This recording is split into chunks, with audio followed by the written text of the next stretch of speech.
Oh, I'm still on camera again.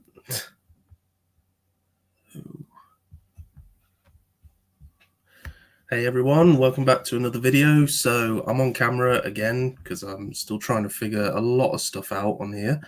But yeah, so today I'm joined with the one and only Bowlestrek, who I can say has an awesome avatar. Do you want to explain that avatar a bit? Oh, that's he's been here for about a month. That is the goat that occasionally takes over my channel. Um, I had AI create a Professor Dinkles. I had a couple of them created, so I gave a very in-depth description of Professor Dinkles, and then it came up with this one, and I liked it, so that's now me. Well, I'm not a goat. Yeah. Um, I figured it was more exciting than text. Problem is, I'd have to do the Professor Dinkles note or voice, and I'm getting over the virus of unknown origin for the fourth time, so my voice is a little bit off. Well, that's okay. We'll take it at a steady pace. And yeah, really appreciate you turning up for this. You know, it's really horrible when you come down with the unknown virus of unknown origin. It's really is a pain. I mean, I'm fortunate enough to have just had it once, but I mean, the fourth time, gosh. And I took the jabs. Well, not since the past 3 years, the mandated ones. Yeah. But that's a whole other thing, and we won't get into that because this is a happy stream, and that's going to bring out angry Bowlestrek, and we don't want angry Bowlestrek. This is more cultivated media Bowlestrek, the happy Bowlestrek. There's the version of me that talks about things I like, and there's the version of me that talks about things I used to like that now hate. Oh, that's me. Hi, everyone. So in this stream, we're going to be covering the famous, long-lasting horror franchise Halloween. So this franchise has 15 entries. Is that right? Let's count. Halloween 2, 3, 4, 5, 6, 7, or H2O, Resurrection, Halloween again, Halloween 2, Halloween again, Halloween 14. Kills, Halloween ends. So I got 14. 14, yeah. So 14 entries, got a lot to cover. So we've got reboots and remakes and timeline changes and oh gosh, just all kinds of stuff that if you're really not paying attention, you won't have a clue what's going on. No, don't bother trying to follow it. Just take them all as a given. Yeah, I think that's the best way. And I'll give my disclaimer shortly. Yeah, well, actually, we are going into the first Halloween film, so I think you best give the disclaimer now. Okay. So, hello everybody. So, there was a time when I could separate actors from their craft. That is no longer a time. There are some actors that are in franchises that I used to love that I can't stand anymore. Robert De Niro would be one. I tried watching the 91 Cape Fear, and all I could picture was him going after Mr. Trump. I can't stand Ben Stiller, but one that I can't stand is Jamie Lee Curtis, which does suck because up until the past 2 years, I've watched all the Halloween movies every Halloween since about the early 90s. Yeah, but it's come to the point, and she's in a lot of horror movies. So, Prom Night, Road Wars, Terror Train, all those. So I've decided I'm kind of like what I did with that Doctor Who show. For the moment, I see her on screen, and all I picture is the degeneracy she's involving herself in. Yeah, I've taken a break from the Jamie Lee Curtis Halloween movies, but this year I am watching the ones. I usually do it right before Halloween, but I might do my marathon tomorrow. So this year, as of last year, we're going to watch Halloween 4, 5, 6, 3, and the 2 Rob Zombie films, which I actually like. So yeah, that's my my thing. So I will not mention that again because this is a celebration, but I had to get that out of the way. She's completely Looney Tunes. Well, she's completely loony in the film. I mean, from what I remember... Oh, in a different way. Oh, yeah, but she keeps leaving the weapons next to Michael Myers on the floor when he's not moving. And I mean, with the amount of times you've done this, have you not learned that he's going to keep getting back up? Like, It's you one of know, the tropes. yeah, Halloween and Friday the 13th created all the horror tropes that are still used to this day.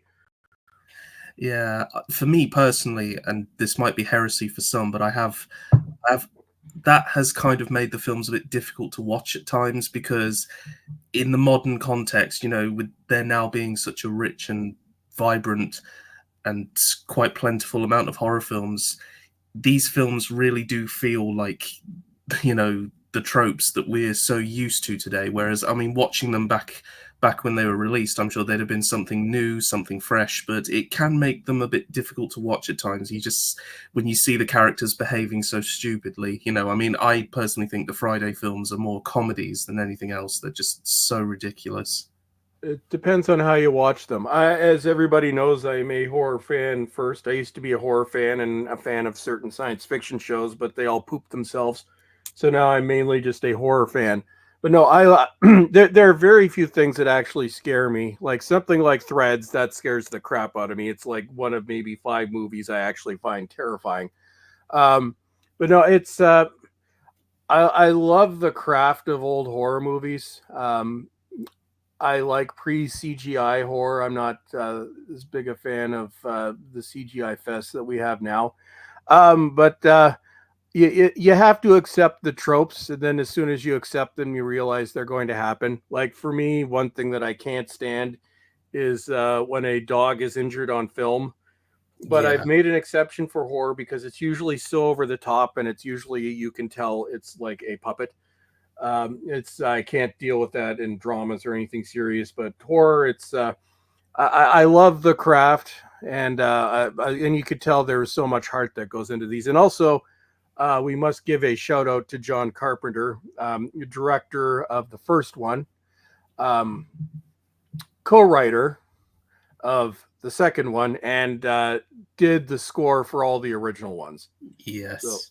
so praise John Carpenter, horror Honestly, god. honestly, I it might just be the films I've seen, but I find them either very good or very bad. That's been my kind of experience. I watched one with Donald Pleasance recently. It was a horror, and I was just able to get through it, and I was like, that was awful. There's no Prince way of to put that. Darkness. It was something like that. It might have been. I bought it on Blu-ray and then I immediately traded it in because I was like, that was abysmal. And Well, we could. His filmography is a little bit uneven. You've got Dark Star, which I've actually never seen. Assault on Precinct 13. Um, awesome 70s action movie. Halloween, awesome. The Fog, awesome. Escape from New York, awesome. The Thing, uh, everybody hated it at the time, but awesome. I love it. Christine, awesome.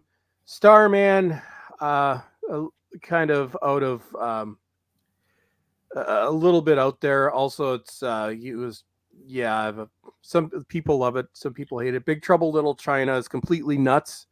Prince of Yes, Darkness is uh, I don't mind it, but I can see how people would find it dull. They Live is a classic. Memoirs of an Invisible Man is not great, although there was a lot of issues with that one. In the Mouth of Madness is okay.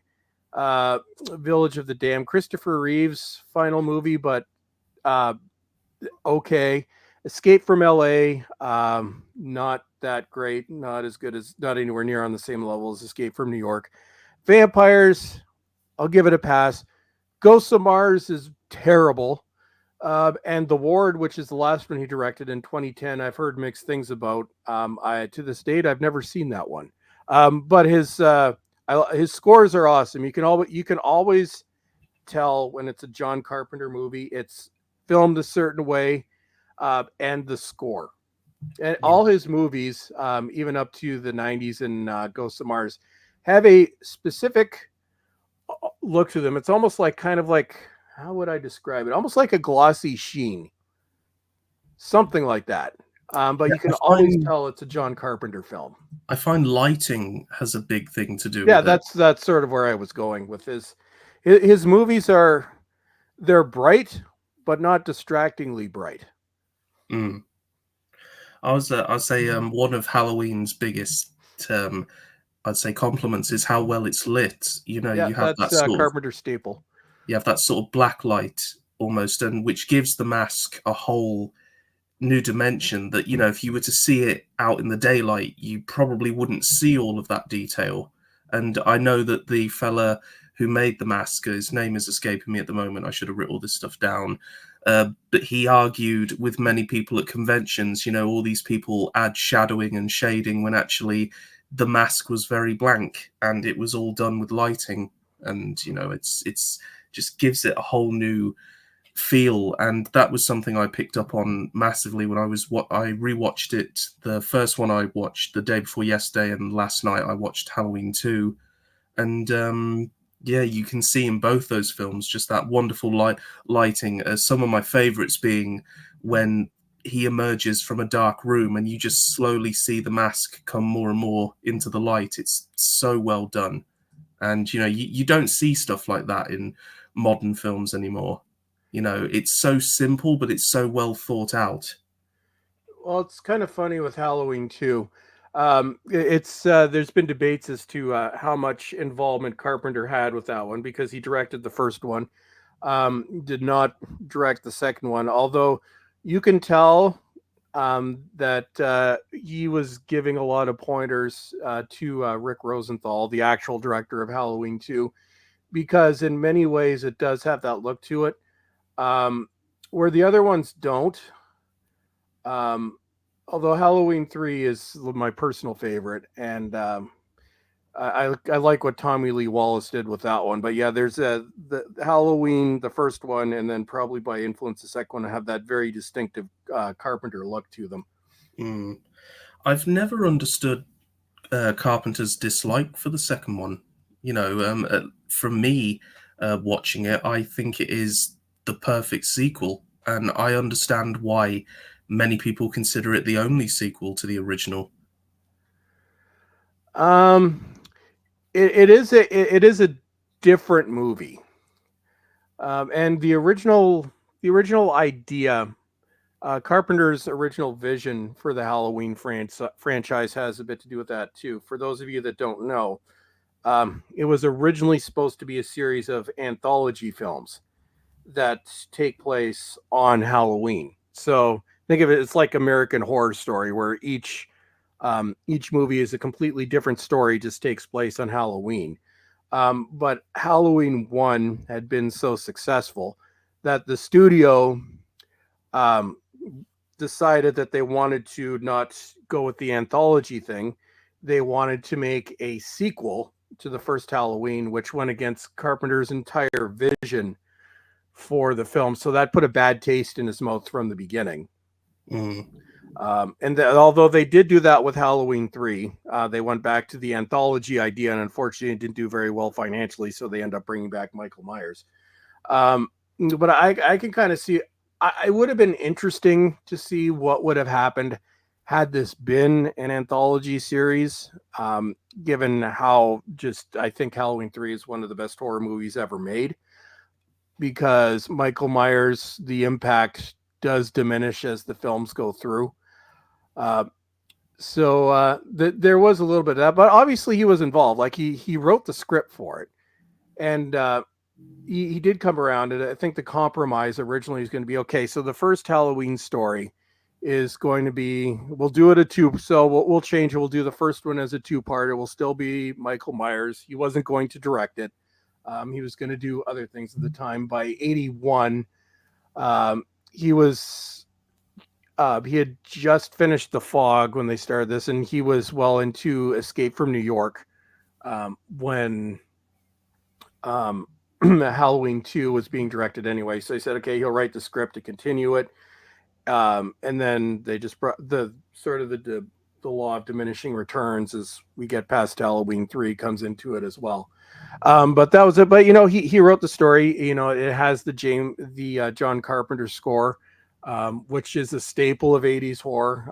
Yeah, I need to I need to actually get. I've got digital soundtracks of his movies, but if I were to start a vinyl collection, I might actually start it with those rather than music I grew up listening to, because it's uh, John Carpenter himself. He is the sound of horror, 80s yeah. horror, late 70s. And the one thing that I have to give about Halloween is we are the same age. We both came into existence in the same year, so I guess there's that. I'm old, but there's that connection to it. Well, it's really, really something, and I think it stood the test of time. And my personal favorite Halloween theme is actually the Halloween 2 '81 theme. And as I was watching it last night, it was available on Amazon Prime in glorious 4K, and just on those surround sound speakers we have, that song just it gives me goosebumps. It honestly just goes through me like no other theme for a horror film or even just films in general does. And with the wonderful effect of the pumpkin splitting open and revealing the skull, I think it is the best intro to a horror film ever. It's simple, but it pretty much sets the tone for the rest of the film. And I really do think, despite some other opinions, I do think the film lives up to it. I think Halloween 2 is a very worthy sequel, but we seem to have bypassed the original one here. So, for you, what is it that you love about the Halloween '78, and what has made it such a timeless classic?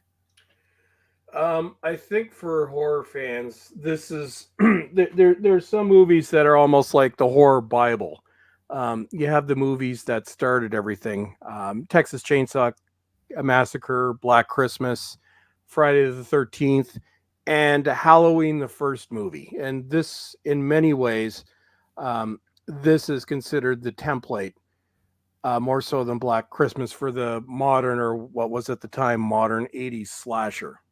Um, a lot of it is the atmosphere that's created around the movie. Like the whole thing just screams Halloween, even visually, even though it was shot in Los Angeles. But somehow they made it look like the Midwest, or what a Halloween looks like around here. Um, I think, like I was saying, the score um, has a big part of creating the atmosphere. So a lot of it is atmosphere. I won't say that the film is scary. Even when I first saw it, I think I was 11 the first time I saw Halloween, or the first Halloween. So it's not so much scary, but there is a sense of tension. And before she got into what she's doing now, um, I think Jamie Lee Curtis is very likable in the movie as a as the female survivor, or the heroine, despite the fact that there's a lot of stupid decisions made within the movie. But that's also that's a staple of horror, and that's one thing that you'll see through 80s movies. You see that the idea of classic horror and really stupid decisions. It's a trope. It's become a meme over the years. So I think even that, the terrible decisions, is part of the enjoyment, because it sort of dates it into that classic horror. Classic horror is all about stupid decisions. None of these things would have happened without stupid decisions. So we learn to respect the stupid decisions. Um, but I think the one thing, also Donald Pleasance.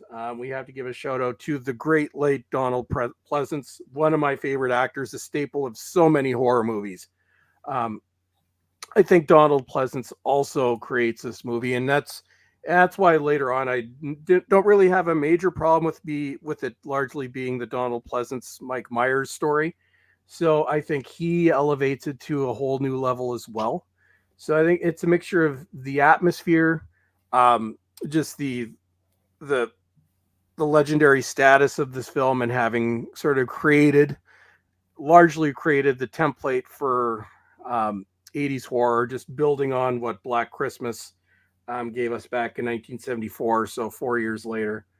I think even visually, it's that Carpenter look, which I can describe as very well lit, almost an aura or a sheen to it, but not to the point where it looks ridiculous like it does in some modern straight to video shot horror movies. But there's just something about the look of John Carpenter movies that nobody else can really emulate. So it's sort of like, I wouldn't say it's about scares. It's kind of about the whole experience of watching Halloween. And also, I think for so many people, and for me up until the last 2 years, for obvious reasons, this is a movie that people come to and rewatch every Halloween. Like we all have our, you have your movies that you watch at Christmas every year. Well, for a lot of people, this is their Halloween staples. This one, like I said, I will go back to watching when I stop being irritated with a certain individual involved with some of these films. But there's that, and it's with other ones like Poltergeist. You've got your Halloween Trick or Treat. You've got your Halloween classics. So that is my rambling response. Well, I absolutely agree with you in that sense that I don't find Halloween to be a particularly scary film, and I Very few of think them are. it's it's almost become a bit of a funny situation where I think a lot of people almost are more fascinated with the killer than they are the survivors. You know, That's the the that's true with all the when you think of all these horror franchises. You have the big three, although I'd say big four, um, where you think Halloween, you've got a constant revolving cast. It's about Michael Myers. Nightmare on Elm Street, constant revolving cast. You think of that, you think Freddy. Friday the 13th, you think Jason, constant revolving cast of characters. Um, Child's Play, I would say that's why I consider it the big four. And I think Child's Play, in terms of quality, is maybe a little bit more even than the other ones. But you think Chucky, it's about the killer, and part of it is the kills themselves. Which one of the worst Halloween movies has the best kills? But that's what it is. These franchises are legendary because of the villain. yeah, and I think when you look at the original Halloween specifically, I do. I know this might be heresy, but I do sometimes worry that I'm not enjoying it as much as I should. Like if I'm a so-called horror fan, I should love this film, but I find myself thinking, well, there really isn't much happening in I this can tell you film, why. and I find it to be a bit of a drag. I think what really keeps me watching is the absolutely gorgeous visuals with Michael and with that amazing mask and how wonderfully performed he is by Nick Castle. I won't mention the other guy because I know he's turned out to be a bit of a thing. The one who's revealed for 3 seconds. Why it couldn't have just been Nick Castle is beyond me. But yeah, Nick Castle did a fantastic job with Michael Myers, and I do agree with you. I think Laurie Strode is a great character. I love that she is the smart girl. I love that she's not like the typical bimbos that you get in these horror films. And it's almost as if like that's why Michael's saving her till last. Because she's the most likable there. Um, it really is great, and I appreciate it. I have an appreciation for the film, but I would be lying if I said 10 out of 10, 9 out of 10, or even 8 out of 10, like so many people just seem to give it. I have to say, I think maybe I'm just cynical now, but even as a kid, while I thought it was good, I didn't think it was the insane horror biblical masterpiece that I was told it was. And I just wondered what you thought of, if you thought similarly to that. I could tell you why. I think it depends on when you first watch them. And I'm an old bastard, but I know you, and I see Daniel in the chat too. You youngins are definitely youngins compared to me. I'm just old and miserable. Um, but I think a big part of Halloween is nostalgia, and I think you have to have seen it during a certain period. Now, I'm assuming you first saw this in the two. Or no, you said about 5 years ago. So around 2019 is when you first experienced them. I'm guessing somewhere around there. For a lot of these movies, and it's the way nostalgia works. It depends on when you first saw them. And for me, I was introduced to horror around the time I turned 11, so 10, 11. We're looking at 1988, 89. Uh, so I think it was different watching the films back then. In terms of effects and everything, I saw the first Halloween for the first time in 1991. In terms of effects and everything, 1978 wasn't that far removed from 91. CG was just introduced to the masses with Terminator 2 in 1991. Um, but I think, especially for older people that saw it originally in the theaters or people who grew up renting it from the video store in the 80s, I actually rented it and then ripped the thing to beta. That's how far back I go. But I think nostalgia has a lot to do with it. And I think if you see these movies when you're young, like, I would have been, how old was I? I turned 13 in 91. I was about 12 when I first watched Halloween. So I think it's that nostalgia when you watch it at a certain age during a certain time, say not in the 2000s. I think it sticks with you a little bit more. Mm. And as you get older, and I remember making fun of my dad in the 90s because he was forever trying to relive the 60s, and now I've become my dad. It's the 2020s, and we're the same distance from the 90s that the 90s was from the 60s. So I find myself interested in things that I was watching in the 90s, and this was part of it. Um, so I think nostalgia has a big part of it. It's like, just to give another example that, when you look at Christmas movies, something like It's a Wonderful Life. Um, I don't even know if we could ever judge that movie objectively because we've all grown up with it every year. I think it's a great movie. I don't even know if I could judge whether if it's actually as great as we think it is.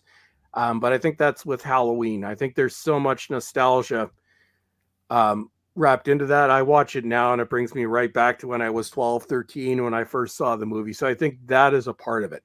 There are times, there are terrible, like I love Howard the Duck because it reminds me of being a kid. I could Mm. say it's a terrible movie, but I don't care. I love it for that reason. So I think in terms of people's love of old things, whether it be old music, old movies, Halloween is a perfect example. It's because it reminds you of a certain time in your life. But if you've, say, first experienced these, say you first watched them in the 2000s, a completely different era, or if you watch them when you're out of the teenage years, say if you watch them in your early 20s or 30s or whatever, you're going to see these differently. And I have I've seen this said about I have a friend that recently watched the Friday the 13th series. And for me, that's very much like Halloween. Just it reminds me of being young. That's one of the reasons why I love it. It's almost like the visual form of comfort food. And he watched me. He's like, I like the movies. I can see that they're dated, but I don't have the connection to them that you guys do, and I never will because I didn't watch it during that formative period of life. So, Jack, I think that as soon as you said that, that came to me. It depends on when you first watched the movies, and the things that we watch when we're younger, I think stick with us more through life. Mm. And I think I know with me that's definitely a case of Halloween when I can get over the stupid things that a stupid person involved has done and said. I will be able to enjoy it again. But that's as soon as you said that, I'm like, I could tell you exactly why, Jack. When you experience these things. And I think if I were to watch it now, say as a miserable old bastard, well, no, actually, well, I love horror movies, so bad horror, particularly is my wheelhouse. But say if I wasn't a horror fan, say my obsession was still with that sci-fi British show, which I shall not mention by name, and somebody just showed me now as somebody the deck approaching the half century mark. Um, I would probably say what you're saying right now. It's like, well, okay, it's got its charm, but this by modern standards that aren't actual modern standards, This isn't very good. So that's why. So Jack, that's why you see it differently. It's a psychological thing, and it depends on when you first saw it. Well, for me, it's I actually saw the film when I was 14, and at that point, I had had very little exposure to these kind of films. I mean, I sneakily watched the occasional horror movie late at night on the horror channel, and that's actually where I saw this. In the UK, we've got free TV channels that basically spend most of the time just putting a load of rubbish on there, but occasionally you will get a gem, and that's where I saw the original Halloween as a teenager. Must have been on a Friday night or a Saturday night, and I was impressed by it. But I liked how sort of tame it was. Like, it wasn't something that was going to scare you out of your mind. It was more just sort of a creep factor, and I thought it was a nice kind of way to dip your toe into horror, if that makes sense. I think Halloween is a good place to start. But I will say, um, and this is no disrespect to her, obviously, but my younger cousins, they could not watch it. They couldn't go 10 minutes without looking at their phone, and they're just like, "Oh, is something going to happen?" And So I'm just like, that's "Well, my second example. yeah, So one was the age that you watch it, but the other thing that I was going into is if you watch this in the 2000s, it's not going to have the same effect. The way we consume media, like I don't do the TikTok and all that kind of stuff, so old people, but the way especially younger people consume media now, and it's just mm, it's something that you can't avoid. It's something that you've been raised with, and the types of entertainment where it's all very fast paced. It's all supposed to be in your face. So if you watched it, say in 1991, like I did, the way we consumed entertainment back then is nothing like what it is now. We had no World Wide Web. We had the internet, but it was connected to a phone, and all you could do was chat, and it would take an hour. We were stuck with what was on TV. So in '91, we watched things very differently than we do now. And the older people, just because of the way society has gone, like we probably still do, but back then we definitely had a long attention span. We were used to watching long form content on TV. Things were shot differently back then. They were edited differently. TV and movies were not made for constant stimulation, like is a problem that I have with a lot of modern horror. So that's the other thing. If you watch this, so I'm assuming, so for you, this would have been probably 2010s when you watched it for the first time. yeah, If you're a Zoomer, your brain is actually conditioned differently than say Boomers or Gen X or older Millennials, where because we were raised with these things where it wasn't constant stimulation. Where we're used to things being just, which is why for example, I love the classic Doctor Who series because they're slower. When that's what you're used to, you get it, which is also Amityville Horror is another movie that I love that modern audiences absolutely hate. So another thing, it's a generational difference where being a Zoomer, you're so used to constant stimulation. Modern movies, like a lot of them give me a headache to watch. Especially if you grew up on something like the MCU, where something is happening all the time. Where it for older movies, pretty much even Terminator 2 by modern standards is slow, which that was '91 as well. So Halloween is the perfect example. All modern horror is they move slower. There's a lot more dialogue. It also the way things are edited. Modern movies are shot on video, so it's very simple. You just go and you just move things around on a timeline on your computer. For those of you youngins that don't know, Halloween and anything before the 2000s was shot on film. So in order to edit these, you had to physically clip the film. So an editor wasn't just somebody in front of a computer screen. When you watch something like Halloween, you actually had to clip the film and splice it into place. So that's why you don't see the cuts, because you would have driven your editor insane and you would have completely massacred the film. So Jack, that's what it is. It's a generational thing. It's the difference between the way film and entertainment used to be done, the way sort of my age group grew up with it or were exposed to it, versus modern entertainment. And I know, and it doesn't surprise me at all that uh, friends your age just couldn't keep up with it. They ended up looking at their phones. And it's like I said, it makes a big difference on not just the age you were, but when you watch. If you watch this in the 80s, 90s, even early 2000s, you're going to watch it and view it differently than, say, if you're younger, or if the first time you watch it, say, after about, well, really the dawn of YouTube, so maybe 2005, 2006 and up, you're going to see it very differently. Yeah. Well, I want to kind of just kind of tell something about myself. Is I I was never really, as I said, I wasn't really into, I wasn't a screen dweller, shall we say, until round about 14 when I got my iPad mini, and that's when I really sort of became indulged in YouTube. I would say the only constant stimulation I was getting was during video games. And as a kid, I was raised, I didn't have a phone, so I wasn't allowed one. So I was kind of raised on watching films. I used to love watching television. It's one of the things I did, and I watched a lot of older films because I was raised by my grandparents. So I was very much used to that slower pace.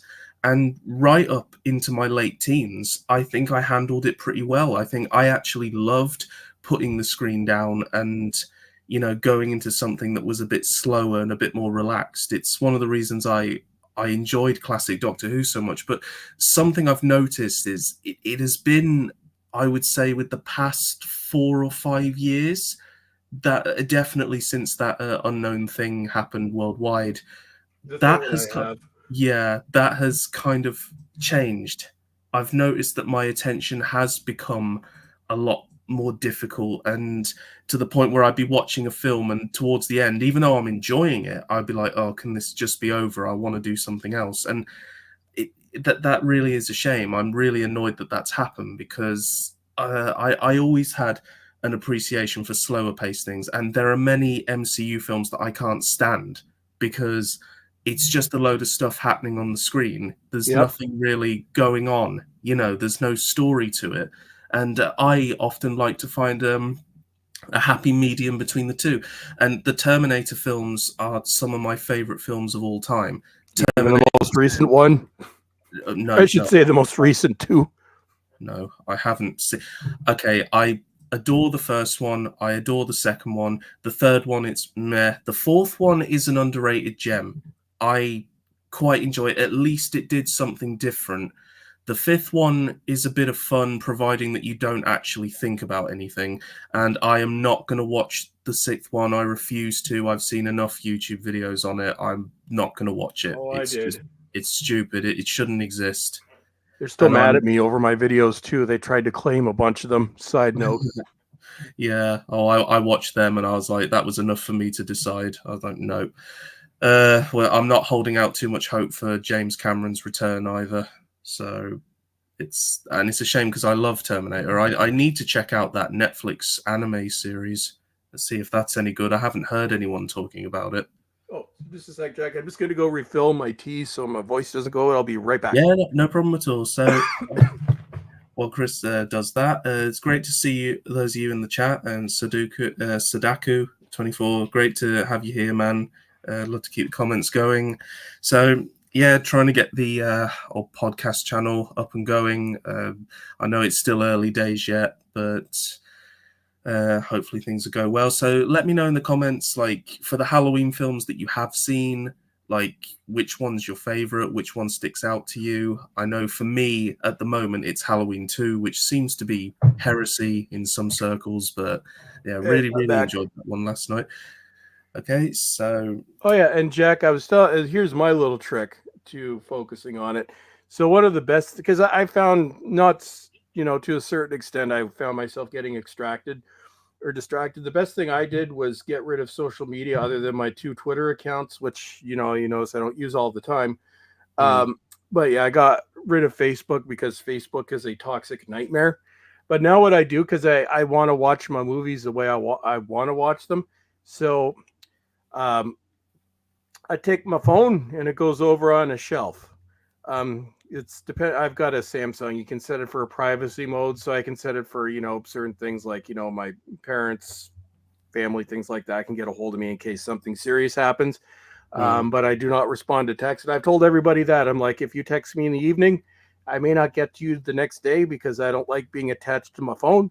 So what I do is my phone goes on a shelf and I don't have Facebook or anything like that anymore. So I'm not distracted by those things. And then I can focus on my movie. I got my nice, movie set up, my full surround sound system.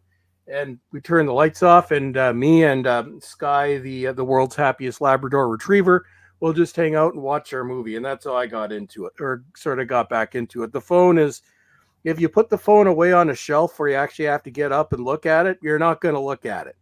And if you're worried about time, I got a little clock in the corner so I can see what time it is. So, Jack, everybody's addicted to their phones, but I would recommend that. And anybody watching it, Daniel, try that. Put your phone away on a shelf so you actually have to get up to go and get it, and then watch your movie, and you'll have a much better experience. Yeah, it's all just, taking the time to chill and actually immerse yourself in the film, because that's what a film is for.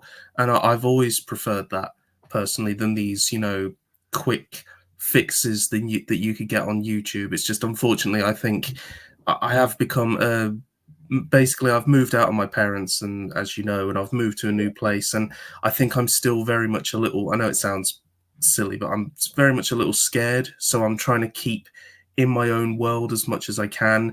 And I just find myself getting very distracted easily. I can't seem to get out of fight or flight mode. Yeah, well, And you're in a different city now too, right, Daniel? yeah, Yeah, no, it's I was about your age when I moved out, and I moved 6 hours away from home. I get it, and it's it does. Here's a side note: it takes about a year to adjust to a new place.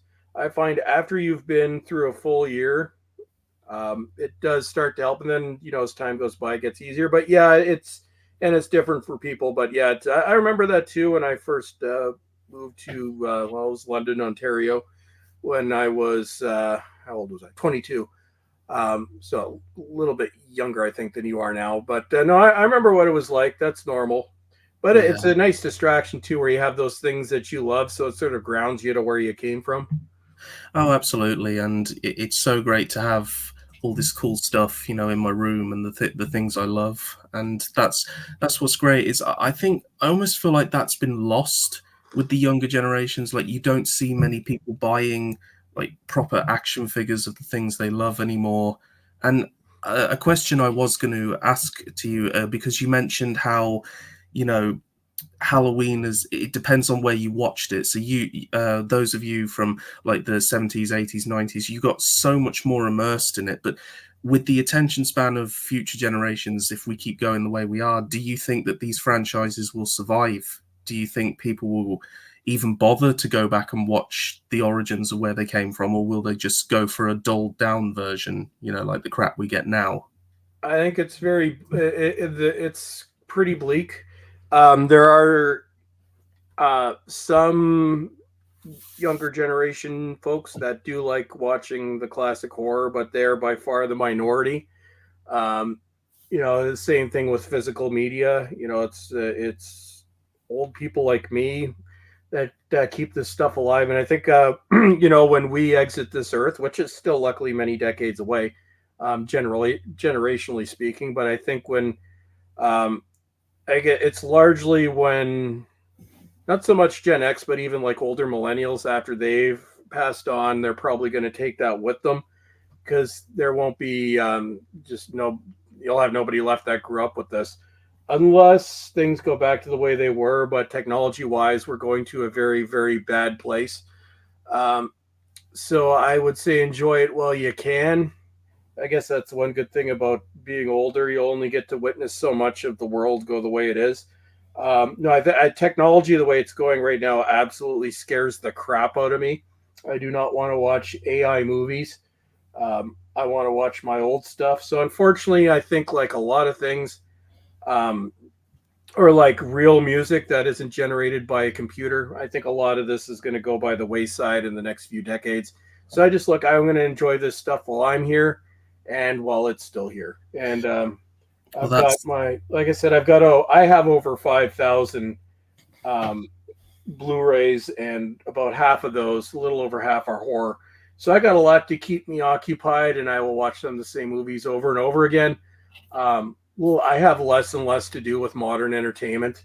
Um, I only saw one movie in theaters this year, and there was a time when I would go every Tuesday, which is cheap night for years. I have less and less to do with modern entertainment. Most of what I watch is older anyway. So, at least me personally, I have enough old stuff to keep me going, and there's so much that I haven't seen that I don't really need to watch modern stuff, but it is going to get more depressing. Yeah. You can have something like you will have the occasional gem that does well relative to budget, like Long Legs with Nicolas Cage was absolutely brilliant, and I would have seen it in theaters had I known how good it was. So you have the occasional gem that sticks through, but it's not the norm now. So no, I think this form of entertainment is going to go away. Like the old stuff will always be accessible until they outlaw it for being offensive or whatever. But I would say just enjoy it while you can, and old stuff is better than new stuff. Most of what I watch is I'd say the bulk of TV, movies, whatever that I consume is from the 1970s through maybe the early 2000s.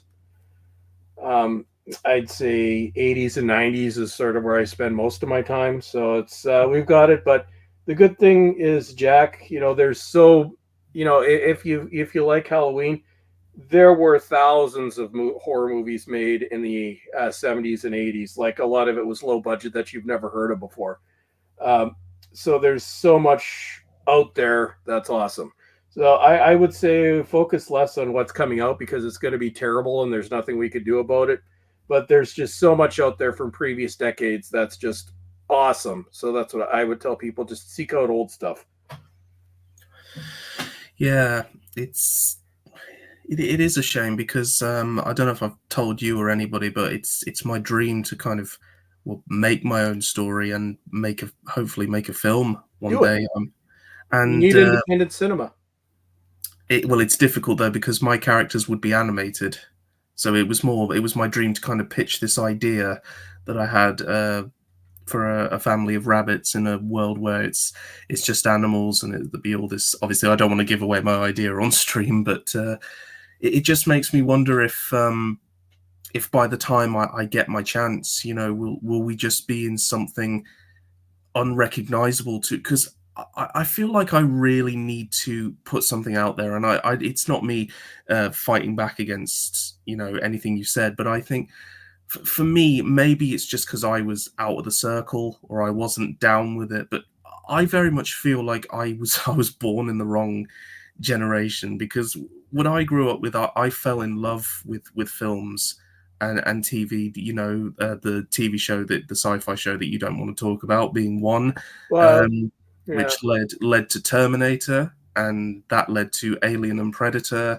and various other things.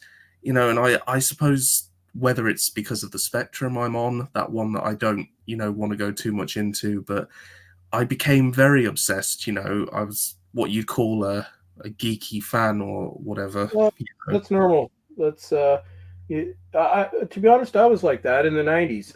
The things that I liked, I love classic Doctor Who. Doctor Who was completely dead at that time. It's more destroyed now, but it just didn't exist in the '90s, and nobody was paying attention to it. So I've always felt like I was born 2 decades too late because the things that I like watching, which no, Star Trek, the original series in the '80s before the Next Generation came back, like all the things that I liked were old. So no, I think people that are genuine or that don't follow the trend always feel like that, and I would prefer to be like that. I have never followed trends, as given as how many times I've spoken against the grain on that TV show and had the world come after me and didn't care. No, I think it's the more genuine you are, the more you will feel like that because you don't want to follow trends. And I don't follow trends, and I will never follow trends. Like my big hobby is collecting physical media. That is not mainstream. So no, it's just about actually being an individual and not being an automaton lemming, which many people of all ages are now. Yeah, but it just feels like the world that would have been perfect for me to grow up in would have been the late 80s, 90s. You know, the industry was so thriving back then, and it just seems like is there really anything I can get my hopes up for anymore? Because, I mean, what's the point if an AI machine is just going to do what I have wanted to do my whole life in a matter of seconds? It really is just becoming this thing where I don't even know what field to go Have you, into. well, Jack? Have you copyrighted your characters? Not yet, but I've There's a found that. there's the poor man's copyright. I'll give everybody a little hint here, how you can copyright something. Because the first CD I put out with my band back in the mid '90s, we actually did this, and we still have the envelope.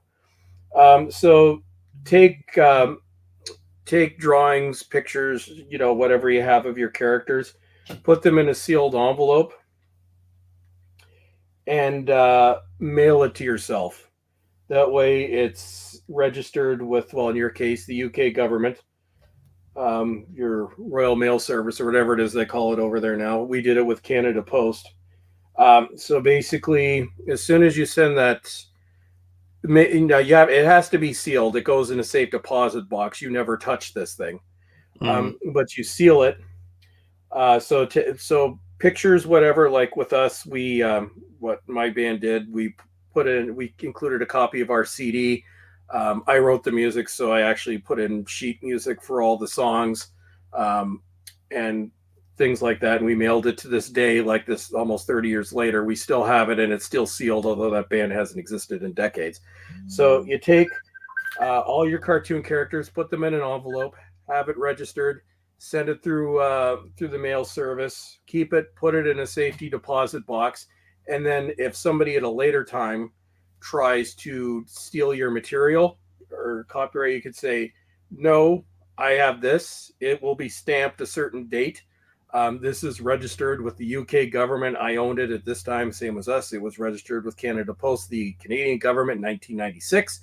Um, we owned it back then, and what they would do is if somebody tried stealing it, the physical envelope would be opened up in a court of law where they could prove that you actually registered and owned that before. So that's called the poor man's copyright. So before you can afford to actually copyright it, do that.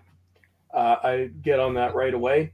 are Even if they you don't allowed have a to safety be? deposit box, Are they just are put it they allowed somewhere. to be copies of them, or do they have to be like original? They should be original drawings, Okay, and sign your name to them. yeah, I should probably just do smaller ones, so ones that I don't plan to share. Yeah, like what we did, we actually included two copies of our CD. One was a unwrapped version of the CD. The second one was open, and we each signed our names to it because your signature is, considered legal record, and that's what we did. So make sure that you sign it. Oh, And absolutely. make sure that you send it Royal Mail or whatever, like not through Securelator or a courier service, through the actual federal mail. Make sure it is tracked. Make Yeah, sure it comes with the tracking number. Save that tracking slip. It will also be stamped, and that all that goes in what I would recommend a safety deposit box at the bank. Yeah, so that's so for anybody that didn't know how the poor man's copyright, that's how the poor man's copyright works. And it should be the same thing in the UK that it is in Canada. In the US, you go through the US Postal Service. So there you go. Everybody learns something new every day. We haven't talked about Halloween in about half an hour, but yeah. I'm now you've sorry learned how about to protect yourself. I'm sorry about that, guys. So I think we've covered quite a bit on Halloween 2. For me, I've enjoyed it more than the first one. I know it didn't fully have Carpenter's blessing, and it's not universally liked because of that. But I thought Laurie was fantastic. I thought the hospital was a really cool environment to have it in. I loved the Michael mask and how it's weathered and aged over the course of the 3 years. And I really like Dick Warlock as Michael Myers. I think he does a great job. He's got the right kind of walk, right kind of movement. I forgot to mention, because you mentioned Donald Pleasance. it kind of baffles me that that role was originally going to go to Peter Cushing, and he turned down that role, which he said was one of his biggest regrets. I do like Donald Pleasance, but I find his performance quite bad. That's just, Really? yeah. I'm sorry. I find him comically over the top in the first film That's to part the of why point. I love it. No, well, I no, I can see that though. That I think that's one of the things that I love it because Pleasance, and he said this himself, he deliberately overplayed the role, and I think it's one of the reasons why we love it so much. But Yeah. yeah, I could see where you're going with No, that. no, absolutely. It's just, I mean, I have often questioned whether Michael being evil was fully his fault. I mean, with him as the doctor, this is why you don't let religious fanatics into the medical profession. But it's I suppose, yeah, I can understand why a lot of people enjoy him for that. But I just keep picturing how, and I mean no disrespect to him at all. It's just that I'm a huge Peter Cushing fan, and when I see Peter Cushing's Van Helsing in Dracula, I just think, oh my god, how amazing would that have been? If he'd have been Michael's doctor, and Peter that's just me personally. Well, yeah, Peter Cushing also went through a really rough time in the '70s, and I know this would have been shortly after Star Wars, but I know at that point he wasn't in good health either, which probably contributed to it. And I'm a Hammer horror fanatic. I think Peter Cushing and Christopher Lee are two of my favorite actors of all time. Um, and it would have been interesting to see, but I think I connect this movie so strongly with Donald Pleasance. I don't think I could see anybody else in the role, but I could see why you might. Yeah, And again, that's also the way um, acting back then was more overdone than it is now. So there is that comes it's into, but the theatrical. older movies as well. So yeah. Yeah. Well, I just because I can see I've upset Sadako in the comments, but that was for the first film, whereas the second film, I liked his performance. I feel like he toned it down a bit and also became a bit more believable whilst also being funny as well. Like I love the warning shot scene. Is like, how do you people do this? Fire a warning shot.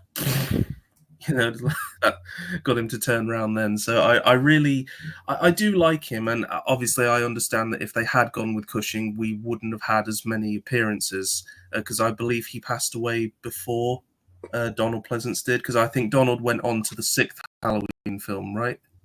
Um, for Peter Cushing, he passed away in 1994, and Donald Oh, Pleasance passed away in 1995, right after Halloween 6.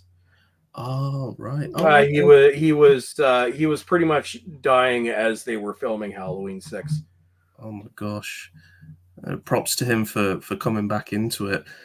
And I will talk about Halloween 6 because I'm ashamed to admit it. I can't actually remember much of it.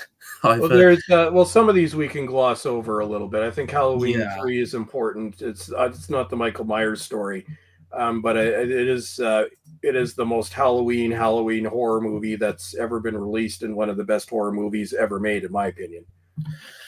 well, yeah, absolutely, and I'm very much on your side when I really enjoyed Halloween 3. I just there's one thing that's always annoyed me about film audiences, particularly the what I consider to be the sort of toxic elitism in fandom, is you cannot please them. They'll say like, oh, they're too much of something, they're not happy. Too little of something, they're not happy. And I actually think it was nice to get a film in the franchise where Michael wasn't there. I think it shook things up a bit. It's a bit like Friday the 13th Part 5. I've never understood the hatred towards that film. That's actually one of my favorites. And I like it because it did something different. It wasn't just copy paste, copy paste. So I actually find Halloween 3 is not only a great entry in the franchise, but also you could kind of have it as its own thing. For me, and as someone who's been watching a lot of Hammer horrors recently, it very much feels like if an American did a Hammer, that's the kind of feel it gives off to me. So, but before we go on to H3, just give your opinion on H2 because I think I've sung its praises. I prefer it to the original. I think it is one of the few Halloween films where it actually gets quite a bit of tension. I mean, I love how Dick Warlock moves so slowly, and yet he always catches up. It's very stressful, especially when Laurie's in the basement. She's trying to climb through the window, and he's almost got her. It's a very good performance, and I really, really love it. So that's my take on the film. You can tell that it wasn't planned. Um, you could tell that pretty much from the outset, where it was something that they had to tack on because of the way the studio wanted to go. Um, I think it's good for what it is. It's a better than average horror movie. Missing some of those Carpenter elements where it's like at least visually kind of an imitation of Carpenter, but not exactly. Does have that score. Um, I I would watch the first Halloween a lot more than I'd watch the second one. And in terms of the continuity, um, it is a sequel in there's what four? I'm trying to count in my head four continuities in the Halloween franchise, but I think it even confuses things further where the reboot basically removed the second one from the continuity of Halloween, even though the sequel takes place literal minutes after the first movie. It's, I think, a prime example of how just absolutely confused the Halloween continuity is. And if you look at it linearly, it doesn't make any sense.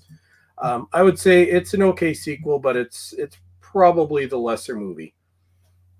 Okay, so quite an interesting contrast there, but that's great about discussions. You can completely disagree and still Yep. have a great conversation. So, moving on to one I think we're both dying to get onto, and that is Halloween 3, which in most people's rankings, if you've watched any Halloween content on YouTube, will be somehow way at the bottom, even surpassing Resurrection in some polls, which made me want to throw something at a wall. A lot of them probably have never watched it. And Probably, that's yeah. this Halloween 5 and Halloween or Friday the 13th 5 and Halloween 3 are very similar.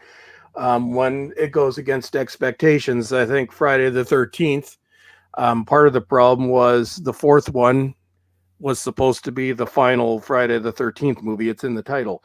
Um, and it was the same thing with Halloween 3. By that point, people wanted a Michael Myers movie. They didn't want an unrelated thing, which I think hit the. I'm of the opinion this movie should not have used the Halloween 3 title. It should have just been Season of the Witch, even though odd title for the movie. I'll give it that. Um, I think a lot of it, there was bias from this movie from the time it was announced, which back then you would have seen online, you would have read in the entertainment pages of a newspaper. Nobody wanted a non-Michael Myers horror movie. To this day, people don't like it because it's a non-Michael Myers horror movie. Um, a lot of people that hate it have never watched it or watched it with just so much disdain in their minds that they just fail to realize that no movie has ever captured the Halloween spirit or feels like this movie actually feels like Halloween, which sucks. But how you could say this is worse than Resurrection, which is one of the worst things ever vomited onto screen, I don't get it.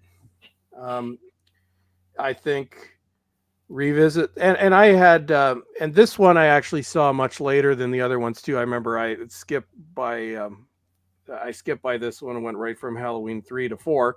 So it was several years later, later 90s, before I finally watched this one. I'm like, I went in thinking, oh, this is going to suck. I'm like, no, actually, I really like this. It's just bias. That's all it is, bias. And they refuse to look at the movie for what it is, which is a solid Halloween themed horror movie.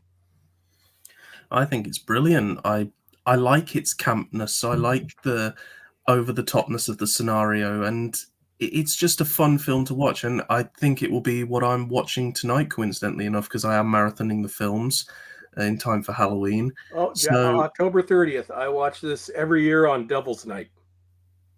oh, well, I suppose that makes Or sense not, given or, what yeah, happens in the October film. 30th. So, yeah, no, it's I started doing that I think around late 90s. I started doing it when I had it on VHS. So yeah, it's been my October 30th movie for decades now. Well, I think it's absolutely brilliant, to be honest. And I think, if you're a horror fan, you you can't really go wrong with this one. I even think if you're a sci-fi fan, I think it's got elements, especially the androids. I think it's got elements that will please a wide variety of audiences, and I like that it doesn't take itself too seriously. And I think it really is starting to gain much more cult status. I think more people are appreciating it today. It's got quite a loyal fan base. And yeah, I mean, I don't have too much to say about it in the context of the series because, as you stated, it really shouldn't have been a Halloween film. It's obviously it doesn't. Studio again. Yeah, studios. Honestly, they just sabotage everything. But I think as its own film, it definitely needs to be talked about more. And I think the Happy Happy Halloween song is something that I can't get out of my head ever. So No, it's usually mid-November each year before that's out of my head. Although at one point I set that as a ringtone and people wanted to kill me.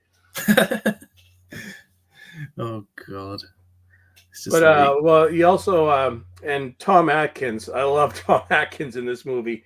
He is the anti-hero hero. I'm like kind of the. And it's why when I love it when they go against the average um, hero type, which they did in this one. You know, a bitter, angry, divorced dad with a drinking problem, and that's your hero.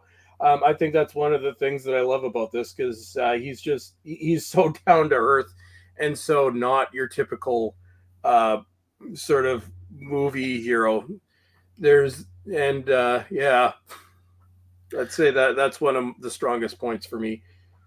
And let's not forget the amazing meme that this film spawned, which you could pretty much edit it in front of anything that comes out of Hollywood these days. Switch it off! Switch it off!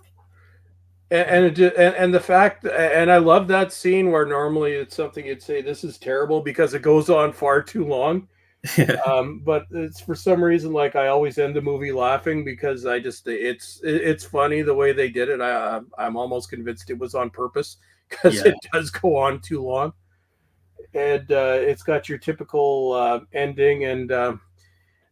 I don't know. Maybe it's the cruel, sadistic person to me, but I love the family in the room with the TV and I laugh at that every time too because I'm just an old sadistic bastard. It was really creeped me out when I first saw it. Actually, it's kind of because it's funny. You can actually buy those masks for real, so it's No, just they're like they're in the terrible reboot. oh yeah, oh that I did like that. I did like that was a cheeky little nod to that. But oh, I see we're still quite the ways off that. So, did you want to cover Halloween 4, 5, and 6? Um, like I said, some of these we can gloss over. Halloween 4 and 5. All the really Donald Pleasance is in them. I don't hate them. A lot of people do. We have a plot thread that is completely forgotten that doesn't go anywhere. Halloween 4 really did not need to be there. They went back to Michael Myers because Halloween 3 did not do very well because it didn't have Michael Myers. And from here on out, the movies do get worse. So Halloween 4 and 5, they're there. They're sequels that didn't need to be there. I think Halloween 6 or The Curse of Michael Myers does deserve a mention because this was Donald Pleasance's final film. The studio completely screwed him because he had passed away before they were able to do reshoots, which is why most of his scenes ended up on the cutting room floor. You have to see the re-edit to see all the scenes that they cut out, which came out eventually. Um, Outside of the mistreatment of Donald Pleasance, that one really didn't need to be there. Um, I think by that point they probably, although it does have Paul Rudd in a very early role. Um, this one came out, I believe, after Clueless, but was filmed first, so this is technically his first movie. Halloween H2O has a brilliant uh, sort of late 2000s time capsule to it. I'd say out of the later ones, it's one of the better one. Halloween, I'm just doing a quick overview here, and Yeah, then we yeah. can decide what we want to touch on. Halloween Resurrection is a complete abomination, and I haven't seen it since it was in the theaters. The only reason I own it is because it came with a set. that I bought about 10 years ago. I like the Rob Zombie films, more so the first one than the second one, but I think the new Laurie Strode was horribly miscast. The Halloween 2018, uh, I was somewhat optimistic when I saw it. Then Halloween Kills happened, which does have some amazing kill scenes, but Evil Dies Tonight is one of the dumbest things in cinematic history. And then we have Halloween Ends, which is the Halloween movie without the second Halloween movie without Michael, sort of. And so that's my Oh, brief summary in like the 5 minute cut down of the movie. Um, so in summary, I'll give another quick summary and then I'll let Jack decide what he wants to focus on. But Halloween, brilliant. Halloween 2, still good, but not as good. Halloween 3, one of the best horror movies ever made, one of the best movies ever made. Halloween 4 and 5 don't need to be there. Halloween 6, completely unneeded disrespect to Donald Pleasance. Halloween H2O, brilliant late 90s time capsule, and I love it for that. Halloween Resurrection, complete dog excrement. Rob Zombie films, love Halloween. I love how he went into the backstory and actually tried doing something different. Halloween 2 becomes more your typical Rob Zombie. Halloween, the third Halloween movie from 2018, we'll say good, but then the other two happened and there. That's my summary. So Halloween is a complete mix of good and terrible. wow, that's quite a summary. So yeah, it's I don't know what else questions to ask. So I'll give my summary. I am going a bit off memory with a few of these, so I have to apologize. Some of But them are very forgettable. yeah, so Halloween 4 for me was kind of like it had a bit of a silly premise because Loomis was at the center of an explosion and Michael Myers obviously got burnt to an absolute crisp at Oh the God, end we of the forgot second that one. dumbest retcon in history. Okay, yeah, Yeah, that is stupid, folks. That was moronic. I mean, no one could. I mean, you saw him melt on screen just before the credits rolled. So, yeah, now he's just got some mild burns and he's in a coma, and Loomis has got a few mild burns and a limp. So, if you can believe they survived an explosion, here we are with new characters. Thanks, studio. Yeah, and an absolutely awful mask. One of the worst, if not the worst, in the whole line of films. I will say though, I find this one watchable, and I actually do like the new protagonist. I can't remember her name to save my life. Um, Uh, well, now that you've brought it up, let's. It was what the because Jamie Lee Curtis refused to come back. I agree with her. She's like, no, I'm done. It was Rachel. Rachel, that's Yeah. it. And I Yeah, so on. Yeah, I couldn't remember her name either. no, These are probably some of the movies that I watch the least. It's usually the first three that I watch every year, and then every few years I'll do a marathon of all of them. yeah. Oh, that's a great comment there. So the Master has had worse villain comebacks, which yeah, that is kind of true.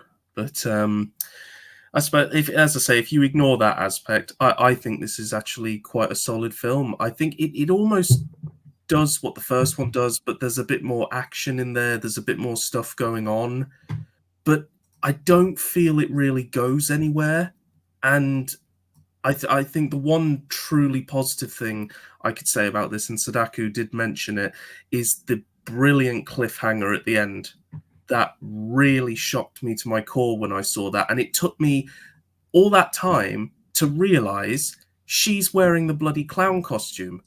And they decided not to go with it. I was just going to get onto that. So then we go to the next film, like, oh, where's this going to go? This is brilliant. Oh, what a twist. Oh, it went nowhere. Oh, and you know that character that you really liked? Yeah, yeah, yeah. Oh, she killed off first 5 minutes. Okay. Thanks. I'm not, That's the studio. Halloween is the best example of the continuation of a franchise that never needed to be continued. yeah. Uh, I don't think I really need to talk about the Halloween 5 mask other than what's going on. He falls down a well and he comes out looking like that with a completely new mask, and yeah, as you do. There's a scene I remember where he takes the mask off and you see him showing emotion, which was strange. Uh, I know they tried to go into like the origin of why he does what he does. It turns out to be like a curse where he's forced to eradicate the members of his bloodline for reasons by this cult. Which then brings us on to Halloween 6. Now, for one thing, I am going to say about this, I love the mask in this one. It's a nice callback to the original, but I love the accentuated features like the larger ears, the larger eyes, the really frizzy hair, the sort of age look, which was the first time a Michael Mask had done this. Like he was getting older, and no problem with Michael himself. I thought he was really great, except for that silly walk he does in the rain. That's just ridiculous.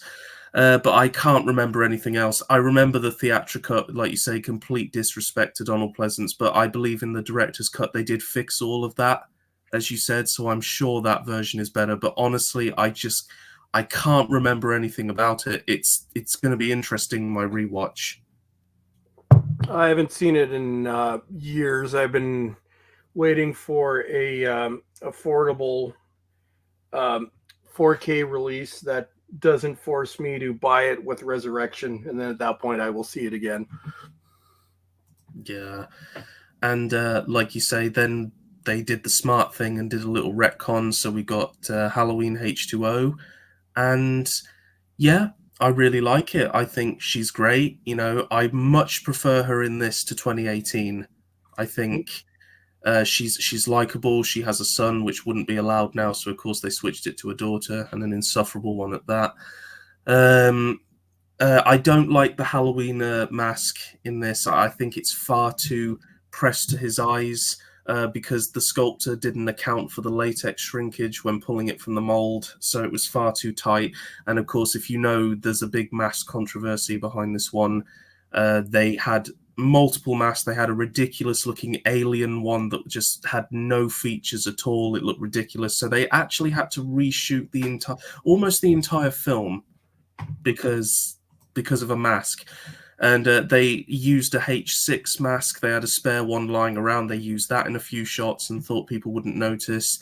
And then the mask that they eventually settled on was the one we got. So they had to reshoot pretty much all those scenes. And in one scene, they were just so fed up and tired. They were like, no, we're just going to put a awful CGI mask on, which is not noticeable at all. It's not. It doesn't stick out like a sore thumb. It doesn't stick out whatsoever.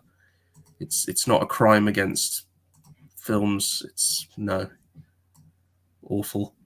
And yeah, it has an interesting ending, which I suppose if it was left there would be a nice kind of closure to the story if you had to do a third film. But then Resurrection happens, and I think I attempted to watch it last year, and after about 20 minutes, as soon as Laurie was killed in that ridiculous way, I was just like, no, no. I couldn't stand the new characters and Buster Rhymes just acting like a complete sieve. I And saw it once in 2002. Haven't seen it since. I remember the people that I saw it with. We were in shock at how bad it was. yeah, if you don't remember, you can watch it on YouTube. Michael Myers gets his balls electrocuted and then karate chopped by Buster Rhymes. That, I shit you not, that's how he dies in the film. And then at the end, they're taking his body away, and of course, surprise, surprise, he opens his eyes. Yeah, So we just pretend that one doesn't exist. Like I yeah, said, the only reason I own it is because it came with all the other movies or everything up to the Rob Zombie films. If I could have bought a version without that one, then I would have. I am just, yeah. And you know what's worrying? There are some Halloween fans that are starting to appreciate it. No, well, yeah. I'd say more so. A lot of Halloween fans are starting to appreciate what Rob Zombie did in his first movie, not the second one.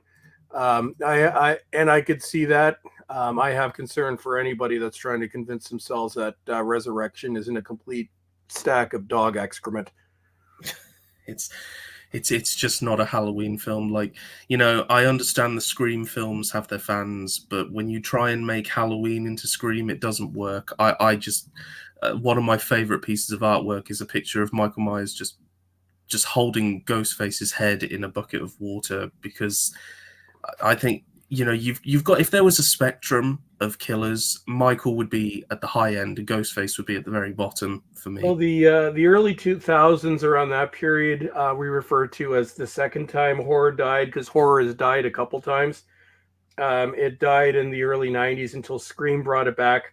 Then it died in remake hell in the early 2000s, or remake and sequel hell. Then it came back with Insidious, The Conjuring, all that. Now it's died along with everything else on the altar of current year. So yeah, you can always tell when certain films are shot around one of the many times. Horror dies a lot and then it's gone for a few years, then it's reinvented. I'm looking forward to the next reinvention. But yeah, with Resurrection, you are watching the early 2000s death of horror, and it was the death lasted from, I'd say it was really bad from 2002 to, I think it probably died in probably around 2005 when that Fog remake came out, and then it came back a few years later. Hmm. Although I did find some good horror films around about the 2000s. Well, I thought, they're always in there. Even now, there's still good horror films like Long Legs, but the mainstream stuff, a lot of it, because horror went current year later than everything else, so it's still suffering from that at the moment. yeah. Well, hopefully it won't be around for too much longer. But so, with obviously nowhere to go after that disastrous entry in the franchise, Halloween decided to reboot with Halloween. I don't really know what you call it. Do you call it Rob Zombie Halloween or Halloween 2009? Many No, we people, call it the Rob Zombie Halloween films. yeah. And I was surprised actually to hear you to praise it as much as you did. For me, like you, I enjoy the sort of new thing, the sort of twist on his origins. Really like that stuff, which is great for the first half of the film. And then the second half of the film just devolves into a bland copy of the original. It is all in that, the strong part is all in that first half of the film.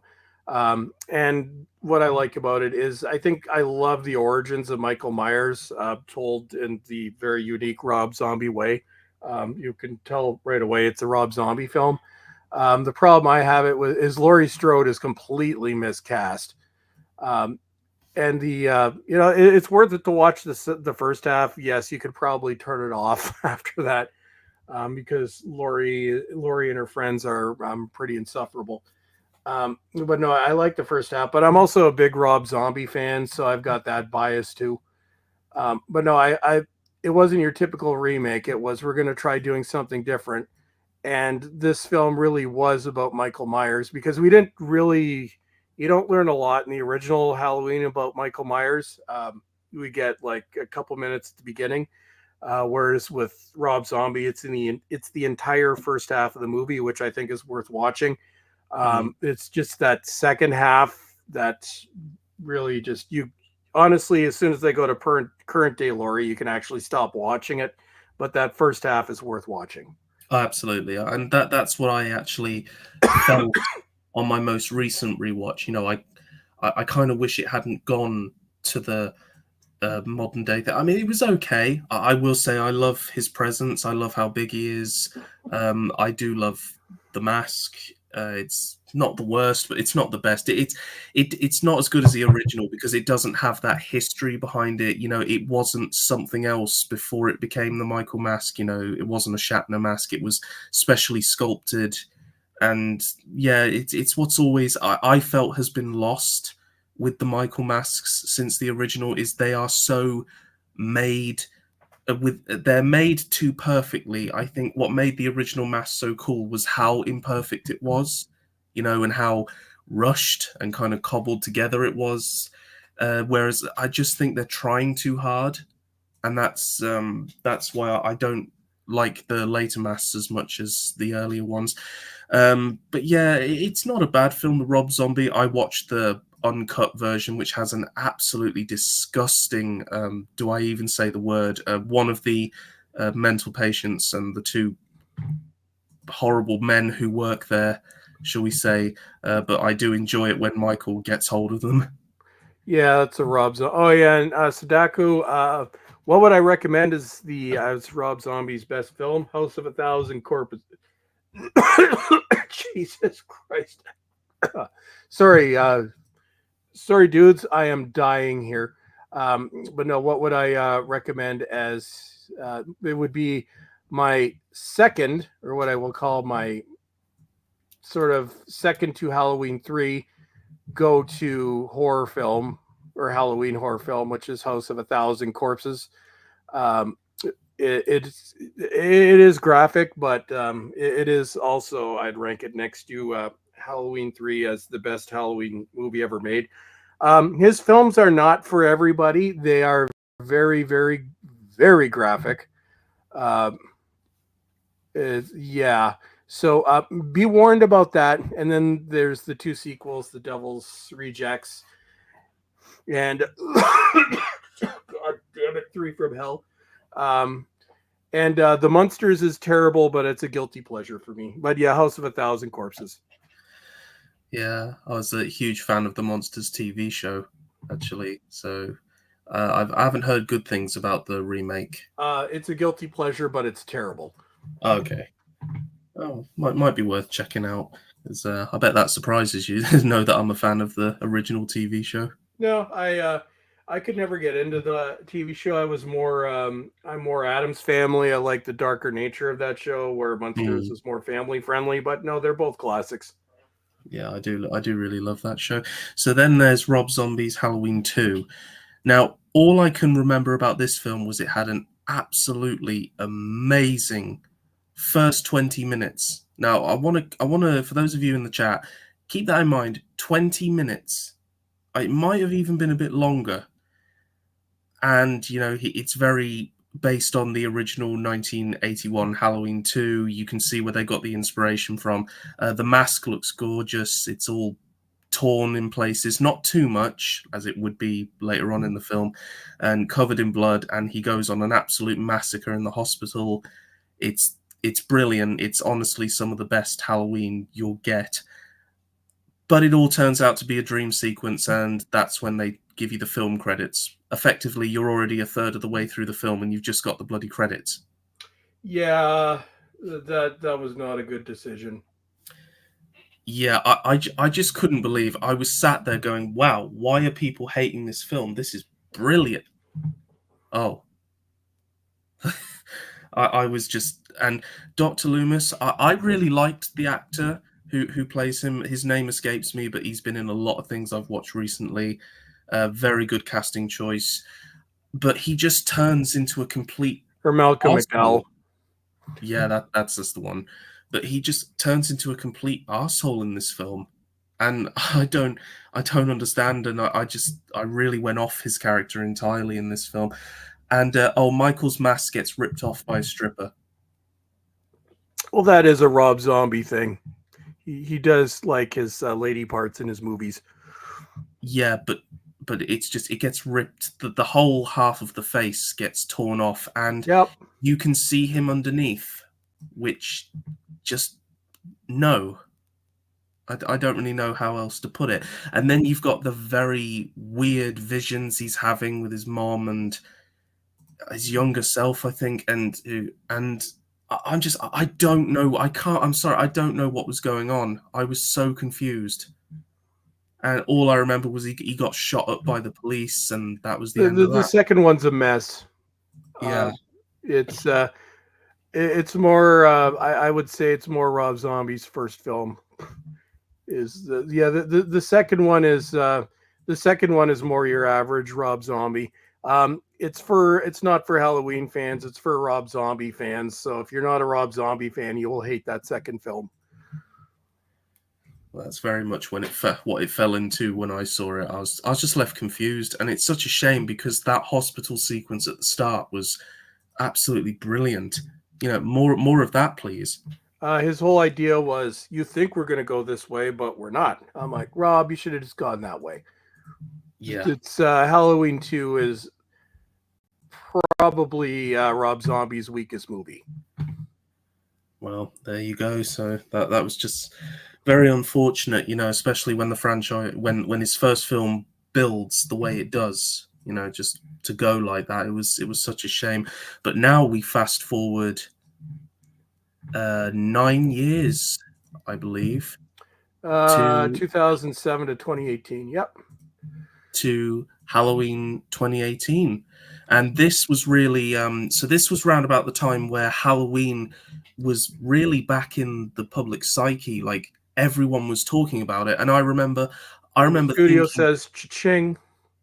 yeah, I remember thinking, oh, that Halloween, that's the film I saw as a one-off, and like, wow, this is great. It's coming back, and lots of people are talking about it. It took me a while to eventually, actually took me till 2020, or it might have been 2019 to actually get round to seeing it. But I remember everyone was talking about it, and honestly, I, and I know lots of people are going to hate me for this, but I don't. Aside from Michael himself, who is played wonderfully by, I hope I'm pronouncing this right, James Jude Courtney. He's. I really just did not see the appeal of this film. Obviously, the women are insufferable because that's a Hollywood trope now, and especially Laurie and her granddaughter. I can't stand the granddaughter. It's modern year Jamie Lee Curtis, which now especially makes it completely unwatchable. Yeah, and I'm just gonna say, like, I know they were trying to mirror the first film. But, oh God, where do we start with the things I don't like? So one of the ones was her getting stabbed and then being pushed off the top of a second-story window, and obviously landing like Michael did. Then Michael going to look and her being gone, because of course, getting stabbed and pushed out of a window—that's something that the average woman can handle. Just and then the way they trapped him at the end, I just thought was kind of stupid.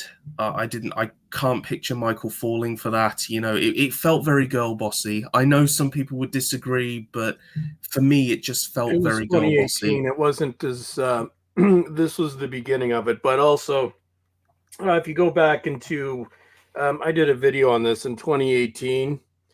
Um, well, I think the video title was something of "Not You Halloween Franchise." It's when they were doing the early marketing of it, and it was being marketed as a current year girl boss stab against the patriarchy. So that's how they marketed this, even though it wasn't as bad as I thought it was on screen with the first one, although now it's unwatchable. But no, that was the whole point. It's like she's surviving abuse. I'm like, okay, so so this is, they take place in real time. So this is 2018, and you've spent your whole life um, being traumatized and trying to make up for what was at this point, because the second movie didn't happen in this universe. One bad night 40 years previously. But no, Yeah, that was the whole idea. It is a girl boss fest, and we weren't as cognizant of these things in 2018 because that was the year when everything was starting to go to hell. This, but now we'll see it. You can see all these things a mile away. But yeah, no, it is a girl boss film, and it just gets worse as it goes. it does. I mean, every man in the film is either stupid or evil and gets killed off. I mean, I know that some women do get killed, but honestly, I just found myself eye rolling at so much of it, and if it weren't for Michael, that film would not be watchable at all. I'm just going to say it. And then I there uh, was, I haven't watched it in years. I rewatched the first two when the third one came out, and made the mistake of watching the third one, and that was the last and only time I will watch that, and I don't see myself ever revisiting those films again. no, but so thankfully though, it does lead on to Halloween Kills. Now, I really want your opinion on that one. Uh, Great kill sequences. This is the most brutal we ever see Michael Myers, so it has that going for. The female, well, Jamie Lee Curtis is barely in this one. She's takes a nap for the entire movie. But from what I remember, I still can't stand the insufferable female characters.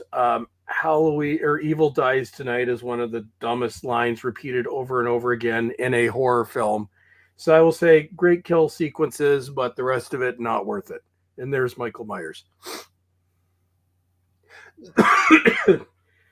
See, so he's coming to kill us all, folks. Good, get it over with.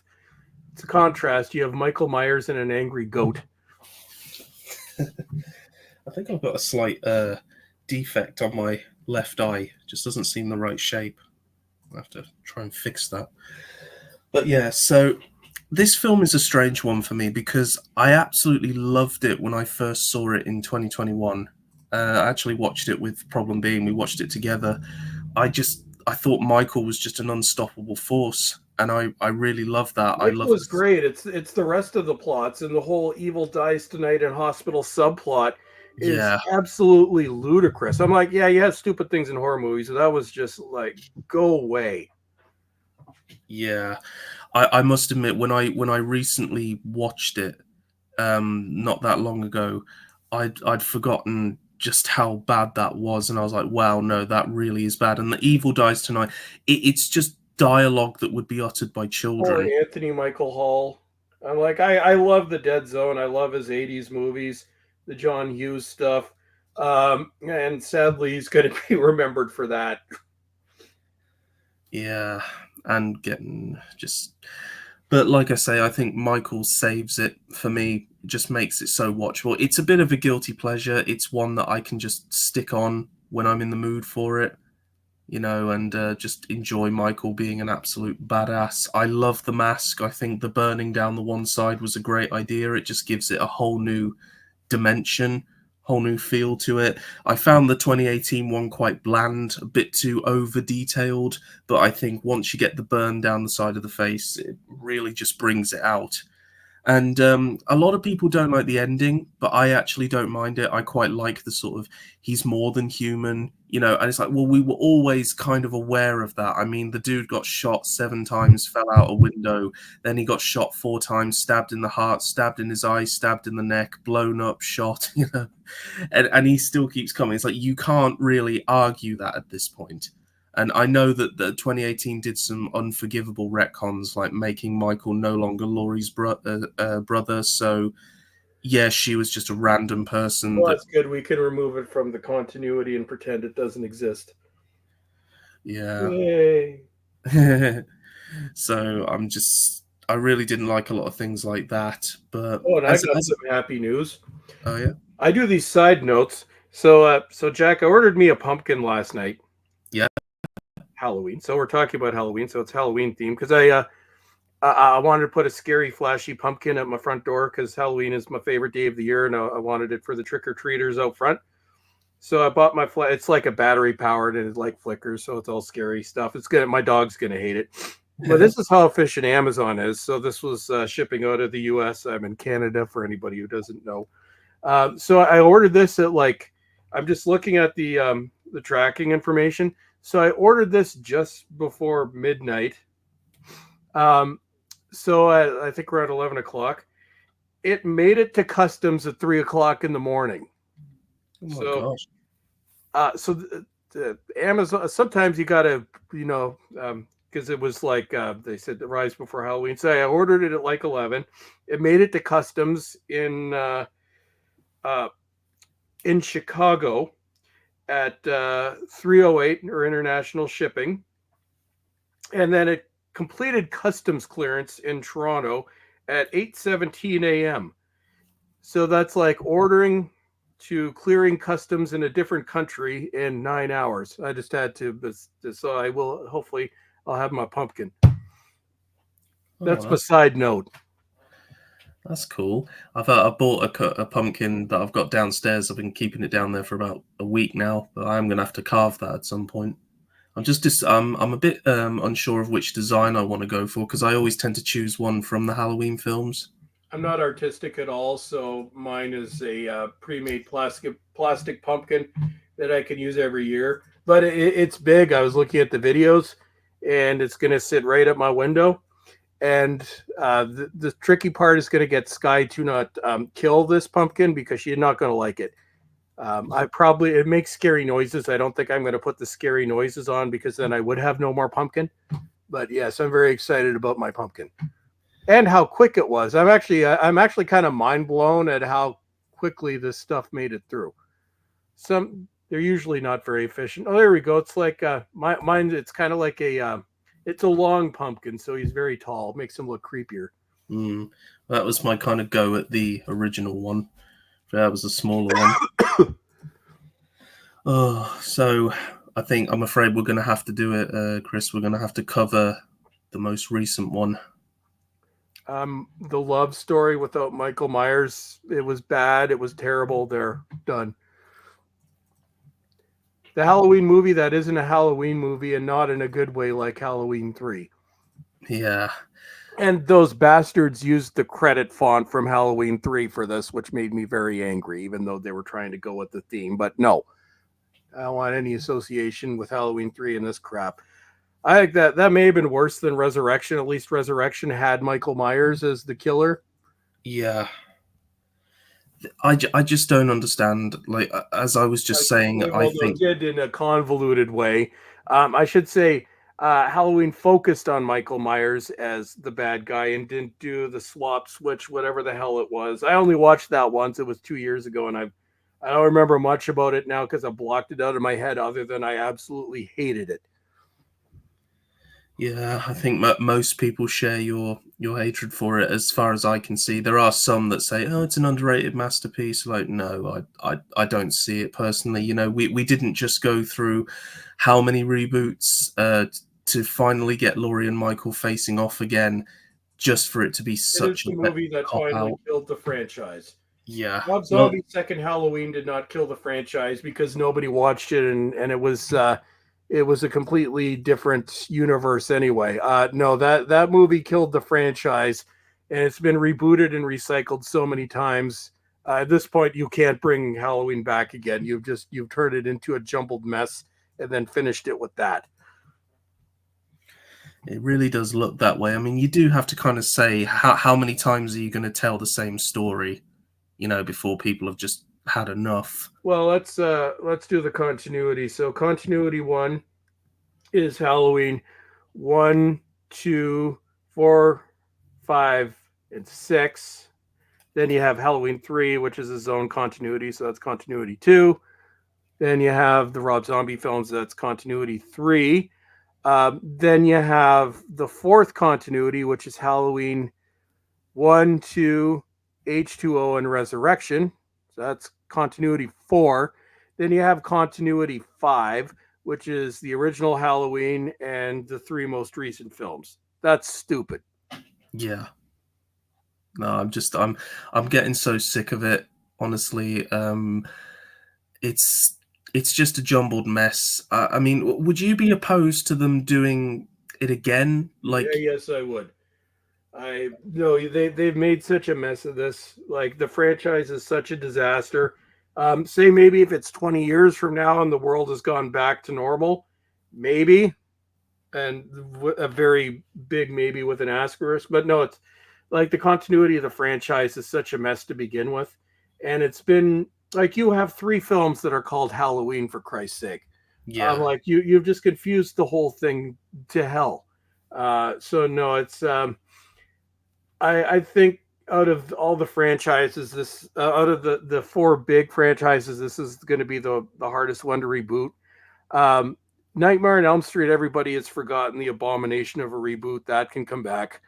Um, Friday the 13th, that can come back because everybody's forgotten the abomination, which was the same year as the abomination that was the remake of. They're both 15 years ago. Those can come back. Uh, Child's Play is actually, aside from the really odd reboot while they're continuing the original continuity, um, Child's Play has done a little bit better. Just take the reboot out of there because the original thing from the movies to the TV show, the Child's Play TV shows are weird because they're half awesome with Brad Dourif and half unwatchable with current year wokeness. It's very strange. But I think Halloween is just such a confused mess that at this point you need to go a very long time if it can ever be rebooted.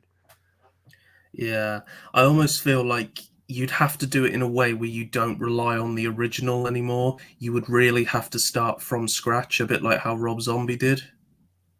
Yeah, but the problem is Rob Zombie almost creates a conundrum there because that's already been done, and then they'd be doing it again. That's why you have to wait decades to do it again. And not only that, because the 2008 is also just called Halloween. It was almost like a fourth or a third reboot that wasn't a reboot. It was a bad sequel that literally ignores the second part of a two-parter. Yeah, Like it's just, uh, I can see a regular audience member, just somebody who's like, they pick up one of the complete sets that includes, say the three most recent films. They're like, okay, I'm gonna watch this, and if you know nothing about it and you're just watching it, this is how you experience Halloween 1 and 2. Okay, Halloween 3. Wait, this has nothing to do with that.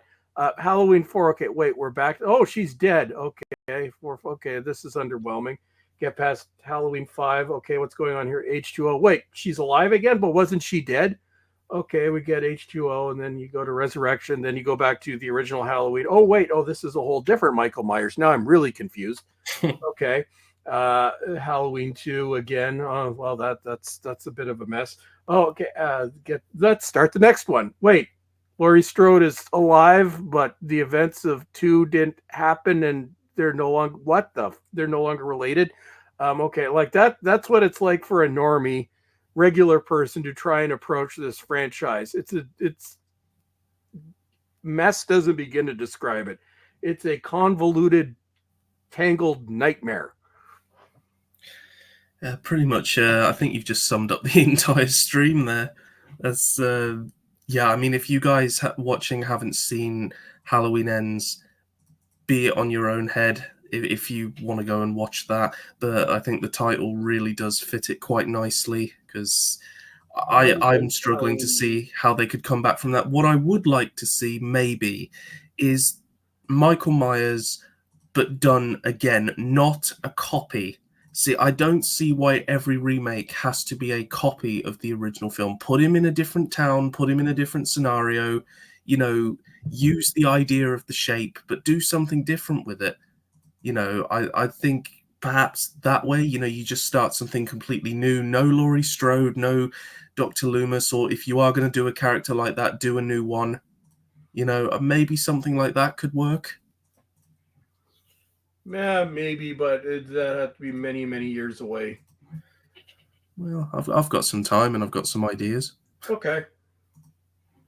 But well, as I say, I'm not saying. I think Hollywood will probably do several dozen before then. I mean, we just know they're not going to stop, and I know they've said that they're bringing John Carpenter back, but honestly, I don't think No, that's gonna. they're busy making a mess of the Exorcist franchise right now. So whenever they're done with that, Uh, I'm just getting so sick of the machine. I miss when films were done because people actually cared. It's well, just that's your independent films, which those are still fine, and some of your lower budget horror films, and anything Nicolas Cage is involved in. So you still have some of that. yeah. No, that's brilliant. That's brilliant. I was watching a horror film recently that looked very independent, and I was just saying how fantastic it was. You could tell it was independent, but it was genuinely scary and very unnerving. Um, you'll probably know it, but these kids are well, they're kids, but they obviously look like they're 30. But they're in a cabin, and there's this fella who is infected with something, and one by one they keep getting infected. Oh, Cabin Fever. Cabin fever, that's it. Yeah. The original or the remake? Oh, I'm not sure which one it was. When did the original come out? The original was Eli Roth. That was Christ, 2003, Yes, and it was that the one. remake was about 5 years ago. Oh no, I specifically when I was at the DVD shop. Eli Roth is in the original one.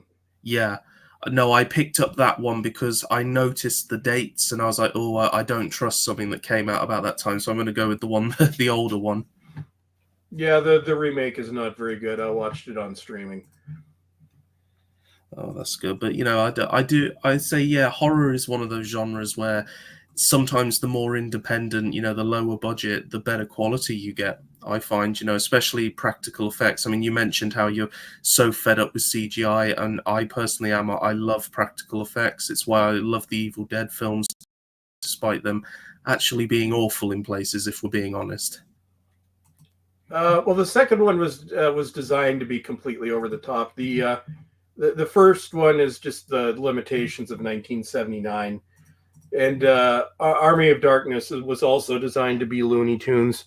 I'm torn on the new one. It's good and it's not good. It's kind of in Yeah. there, and I still need to see the Evil Dead series, which is on my list, or Ash versus Evil Dead. Yeah, it's very good, but I do feel it falls off, especially in series three. But as a whole, I'd still massively recommend watching it. You'll have a really good time.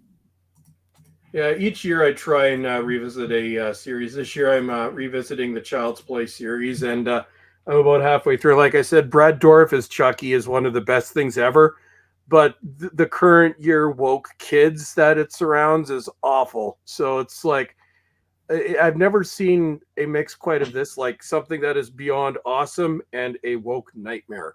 So Yeah. so those are very weird. So I'm hoping. Well, the show's been canceled, but they are planning another Child's Play movie to go continue because the continuity of those series, they actually continue off from the original Child's Play continuity. So what I'm praying for is Don Mancini with the next Child's Play movie, given as the woke era is hopefully coming to an end. Just give us a regular Child's Play movie, please. Give us Brad Dourif being awesomely terrible and like normal people. Yeah, that'd be great. I do really enjoy the Child's Play, even the ones that are considered some of the bad ones. I They're, do they're not bad. I just like quite it. enjoy I them. like the last two. I actually I like the arc with Fiona Dorff, which is Brad Dourif's daughter. Normally, I'm against nepo hiring, and it's usually a turnoff. But the problem is, she looks so much like him when she's playing him. Mm. It's almost uncanny to the point where she even has the weird eyebrows. But no, I actually they're low budget. But even Rotten Tomatoes doesn't hate the last two movies. A lot of people hate them because they look cheap. I'm like, they're actually they're relatively well written for what they were. I would say everybody revisit the Cult of Chucky and Curse of Chucky, rewatch those, and try and overlook the fact that they were made on a budget because they're actually good movies. And I like you have to watch both of them because it's a continuing story. But I actually like where they were going with that. They continue that story in Chucky the series, which is one of the elements that I love of this show, away from the woke nightmare. So I know off topic from Halloween, but trust me, folks, just watch the last two Child's Play movies. So Curse of Chucky, Cult of Chucky.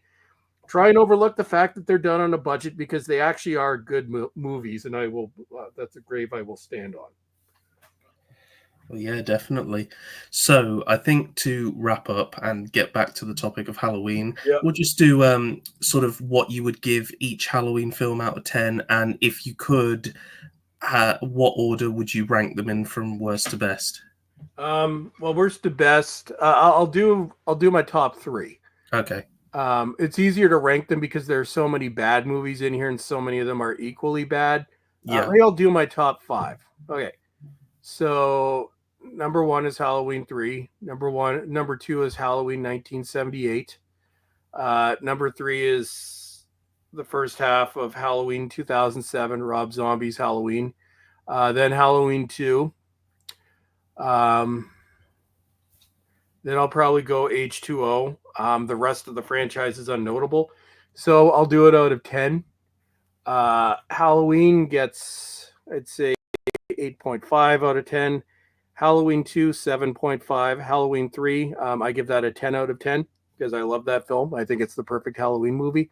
Halloween 4 and 5 are both sixes.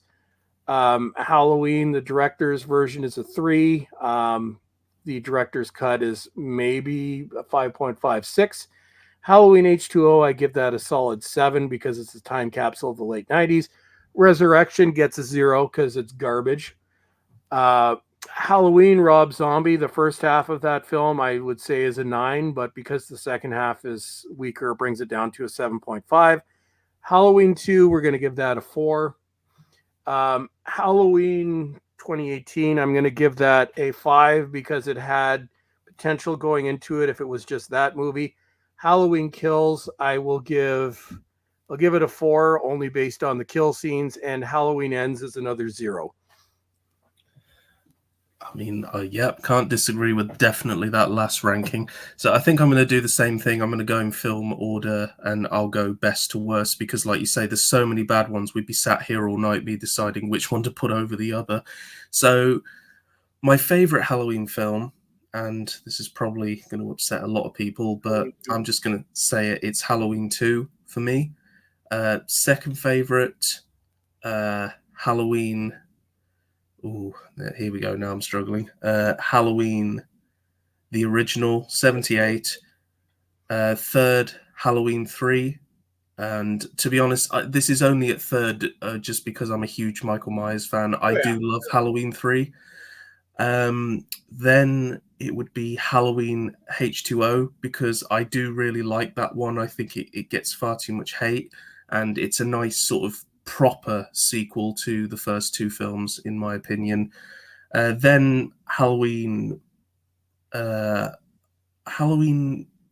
Rob Zombie Halloween, I would say. Like I said, I do love a lot of the origin stuff, but then it's just a shame that the second half of the film kind of turns into a bit of a cardboard copy.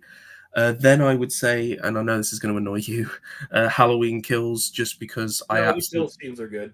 I just love Michael in that. You know, when I picture Michael Myers, it usually is either Halloween 1 or 2 or Halloween Kills where he comes into my head. Actually, I'm going to change that. I'm going to rank Halloween Kills higher than Halloween because I'm going with Halloween from how I originally conceived it. But Halloween Kills, based on Myers and the kill scenes, edges out Halloween because Halloween is just inseparability.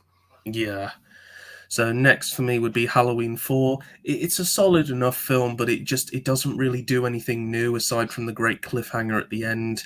Uh, Halloween 5 and 6 are difficult because I just don't remember enough about them. So I'm going to put them at joint next to each other at that point. Then I'm going to go Halloween 2018 for obvious reasons. I just don't like it that much. Then I'm going to go Rob Zombie Halloween 2, and then I'm gonna. Oh, this is difficult now. I'm gonna go with Halloween Ends next because, as I say, James Dew Courtney, for what little you do get to see of him as Michael Myers, is fantastic. But there's a lot I hate about it. And then lastly, Halloween Resurrection for just being the most stupid thing. The only good thing I can say about that film is I do have a soft spot for the mask. I do actually like the sort of makeup it has on it. It just gives it a unique look, which I really like. Everything else, it just shouldn't exist. Like simple as. So, rating them: original Halloween. Uh, oh, this is going to annoy some people, I know. 7.5. I just think it is very overrated. No, I appreciate. Sorry. Oh, I say no. It's and I can see your point. Like I said, for me, a lot of it is nostalgia. But no, I could see that. I appreciate it for what it is and what it gave to horror. And, you know, I do love Michael Myers in that film, especially. And I just see it as a nice film. But if you're looking for like an actual scare you out your skin horror, you couldn't get further away from this. You know, it doesn't hit all those notes. Halloween 2, I'm going to give an 8.5 out of 10. It hits a lot of the right notes for me. It is slow paced, but I find that during that it's building tension, and I think it does a really good job with that. Halloween 3, I'm gonna give it an 8. I love it. Is it amazing? No, but it's a definite fun watch for me, and it's one that I can't wait to revisit again. Halloween 4, I'm gonna give it. I'll give it a 6.5. It's just okay. It doesn't do anything particularly awful, but it's just nothing too memorable, but I still find it quite enjoyable. Halloween 5 and 6, I'm just going to give them both a 5 out of 10 because I can't remember enough about them. H2O, I'm going to give a 7 out of 10. It's a little bit shoddy here and there. It does have that kind of silly Scream feel to it from the 90s, but and the mask is ridiculous, but it more than makes up with that with a enjoyable film. And Laurie Strode is actually likable in this one. Resurrection, 1 out of 10, and I'm only giving it that for the mask. Rob Zombie, 7 out of 10. Really interesting stuff with the opening. Just a shame that the latter half of the film just kind of falls into a copy and paste of the original, but not as good. Halloween 2, 5 out of 10, just question mark. That's all I can say about that film. And most of that score comes from the amazing hospital sequence at the start. Halloween 2018, oh God, 5.5, and it's lucky to get that. It's mostly Michael himself. Everything else is just insufferable. Halloween Kills, I'm going to give it like a 6.8, not quite a 7 because the acting is abysmal and the story is stupid, but Michael himself is just a machine, and it's a real guilty pleasure of mine. And then lastly, Halloween Ends, the franchise killer, 2 out of 10. Just, I can't be bothered anymore. Please don't make any more. So that's my summary of it anyway. Yeah, that makes sense. And my voice is going, so probably good we got to this point. But yes, I would concur. In terms of, I'll do a last ranking of the big four franchises, I guess, to show you where Halloween fits. So I would say for me, number one is A Nightmare on Elm Street.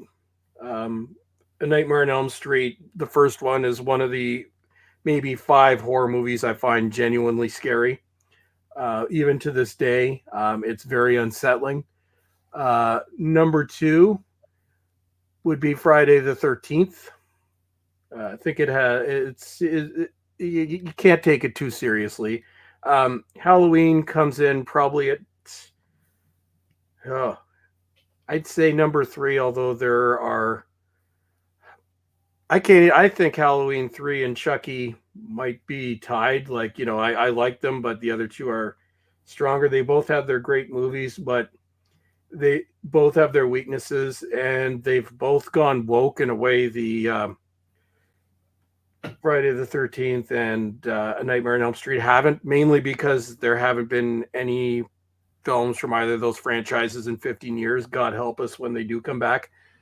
But yeah, I would tie it as with Child's Play's number 3. Without the wokeness and some of the really bad movies, this one could have been a solid 3. So that's me. That's a different one. No, it's yep. I'd have to agree with you there. Although I think the Hellraiser franchise is a completely different story. Crap! I'd completely forgotten about that. I actually just got the 4K set from Arrow Video of the first 4 films, and the third one I will be watching for the first time in probably 2 decades, because it was only available on Blu-ray once, and that was in a limited edition set in Region 1. And it's got the brilliant, awesome, beautiful Terry Farrell from Star Trek Deep Space Nine. So I will be watching that for the first time in years. Hellraiser, you kind of have to forget the later movies because they're awful. Yeah. Well, when it comes to the early movies, I'd say, yeah, Hellraiser is, I think, above Halloween and Chucky. And I think both of those, there might be maybe a bias, but I find just the wokeness inherent in the later elements of those franchises just horrible. Yeah. So, yep, as a whole, I'd say Halloween, the thing that it's in need of the most is a good rest, I would say, and just time for all this stuff that's going on in the modern day to pass over. But you know what? I would say the legacy of those earlier films is something that is still influencing horror today. And overall, Michael Myers is my favorite. I see so many people on YouTube like, oh, Jason versus Michael, who would win? It's always Jason that wins. And to those people, I say, you clearly haven't been paying attention.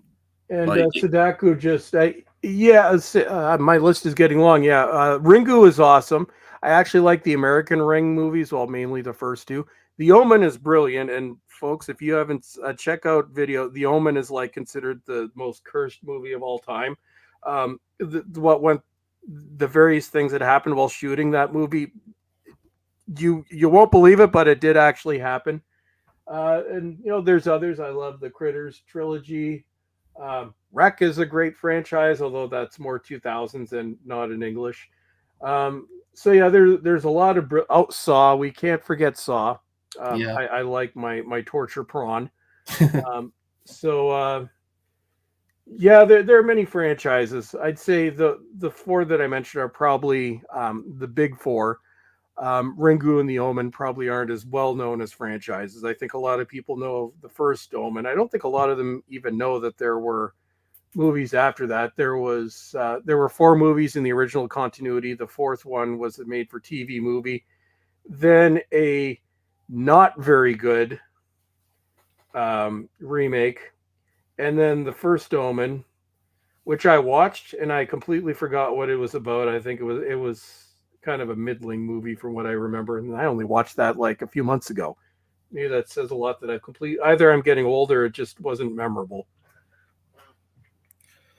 Yeah, gosh, I mean, there's so many horror franchises to talk about. I don't think we'd be able to fit them in this video. But overall, what would you say is your overall opinion of the Halloween franchise as it stands now? I know you've given some quite colorful descriptions. Well, just basically just reiterating what I said. It's now a tangled mess. Um, and I've said this with other franchises.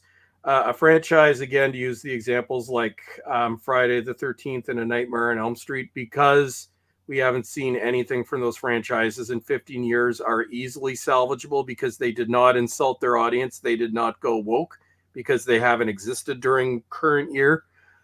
They had bad entries, but again, there's a difference between making a bad movie and attacking your audience. They didn't go that route, and it's been long enough. I think both of those can be reset.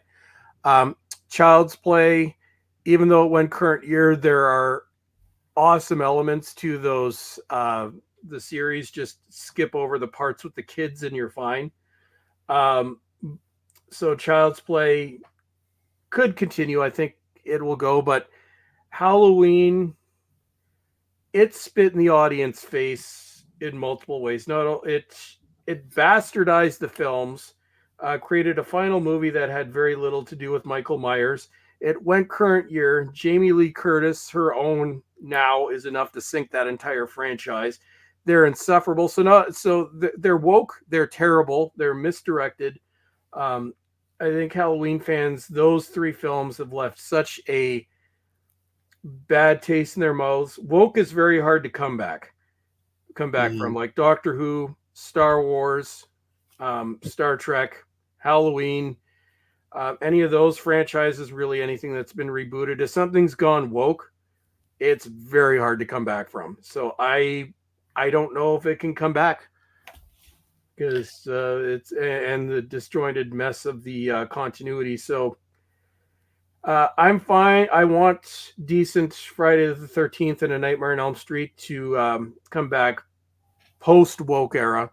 I couldn't be bothered if Halloween ever comes back again. We've still got those early movies, and we got Halloween 3, which has nothing to do with the franchise. And God help you if anybody remakes Halloween 3. I am getting a protest. I am mm. going to the studio. So yeah, it's my thought on the franchise now. Just leave it where it is. It Yeah. unfortunately it has more bad movies, a lot more bad movies than it does good movies. So watch the like five that are actually good movies and just be with that. Uh, and yeah, I hate to say it, but in the process of this video, it's kind of made me wish we were talking about Friday the 13th. Because I think you can have a lot more fun with that one. You know, the films don't take themselves too seriously. That's the whole point. Well, the whole idea behind Friday the 13th is sort of the last thing I'll add is Paramount saw how well Saw was doing and they wanted their own Saw franchise. So they said, make me a Saw, or they saw what Halloween was doing and they wanted their own Halloween franchise. So the direction was give us our own Halloween, but make it different. Okay. It's going to take place at a camp. Perfect. They just it was a the remake wasn't it wasn't as bad as the Nightmare on Elm Street remake, which is an abomination, but it wasn't great. But Friday the 13th, even Jason X knew what it was. It knew it was Yeah. a terrible movie. It does not take itself seriously. I view that as a comedy. It's you know what you're going to get. And you love the things where Jason takes Manhattan, but we can't afford to shoot in actual Manhattan. So we're just going to have 15 minutes at the end where it takes place in Manhattan. The rest is going to take place on a boat. Even stuff like that, it's like Yeah, you can't help but love them because at least they tried. it is brilliant. You never know what you're going to get. And actually, it was more fun putting poor Lee, problem being, through watching Jason Goes to Hell because he was just having a mental breakdown. Has he seen Jason X yet? Because that's the I actual forced him. comedy. I forced him to sit through each and every one. Jason X, it's not as people hated it because like this is a serious film. The whole reason Jason X exists is because Freddy versus Jason was taking so long to come out, and New Line Cinema had purchased the rights to Friday the 13th from Paramount, that they were actually about to lose the rights to the franchise, so they needed something to come out, which is why they literally threw together Jason X with no money, and the whole thing. It's you view it as a comedy. It's awesome. They knew exactly what they were making, and they're like, "We're going to make it obvious. We know this is going to be a piece of bad word that I can't say on the YouTubes, and we're going to do it." So I love the film for that. It's like it's a rights retainer. It's terrible, and we're just going to have fun with it, and it's completely ludicrous. Like even the very concept is like, okay, what's the dumbest thing we could do? Jason goes into space. Perfect. Go with it. That's literally the discussion. Yeah, and I do actually. My most recent watching, I did actually quite enjoy myself. I thought the spaceship looked great. I loved how silly it was, and yeah, Cyborg Jason is awesome. What more can I say? But if you're down with it, maybe we could do a Friday the 13th chat through in the future. Yeah, probably November is going to be a little bit nutsy. Um, probably do Christmas stuff in December. December is my Christmas month, but yeah, probably maybe Absolutely, around yeah. January ish Yeah, well, I'm sure we could sort when we're something outside out. of the Christmas season. Right, so we've surpassed the 2 hour mark, so I think Oh, we'll wrap crackers! I here. didn't even notice. Yeah.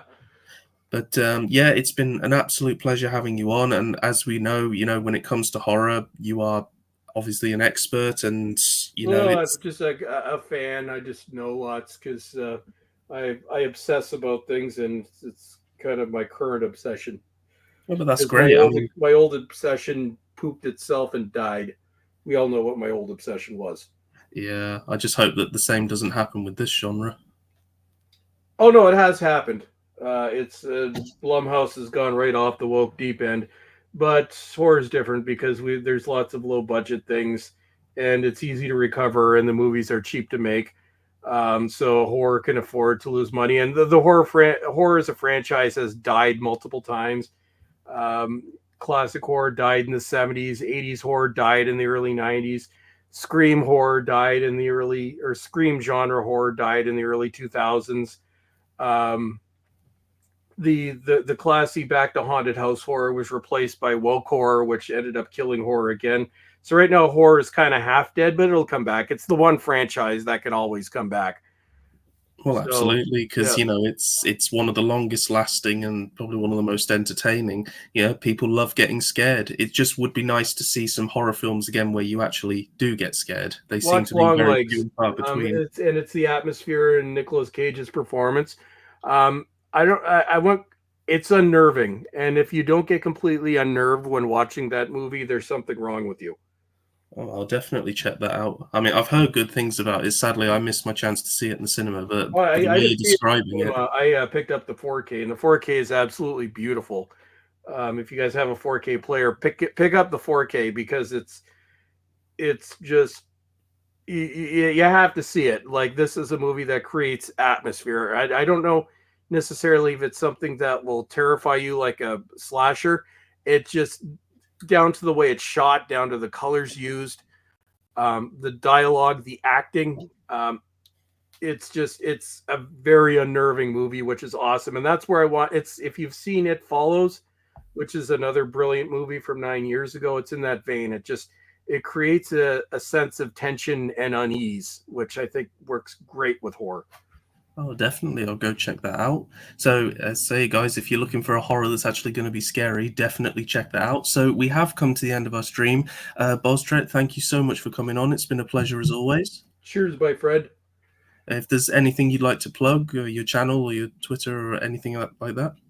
Well, don't know when I'll make another video on the channel. I make them when I feel like it. So it could be 6 weeks, could be 6 months. I have no idea. Something will make me angry enough. Probably when that bastardization comes back next year, I'll make fun of it again. So I'll probably be back then.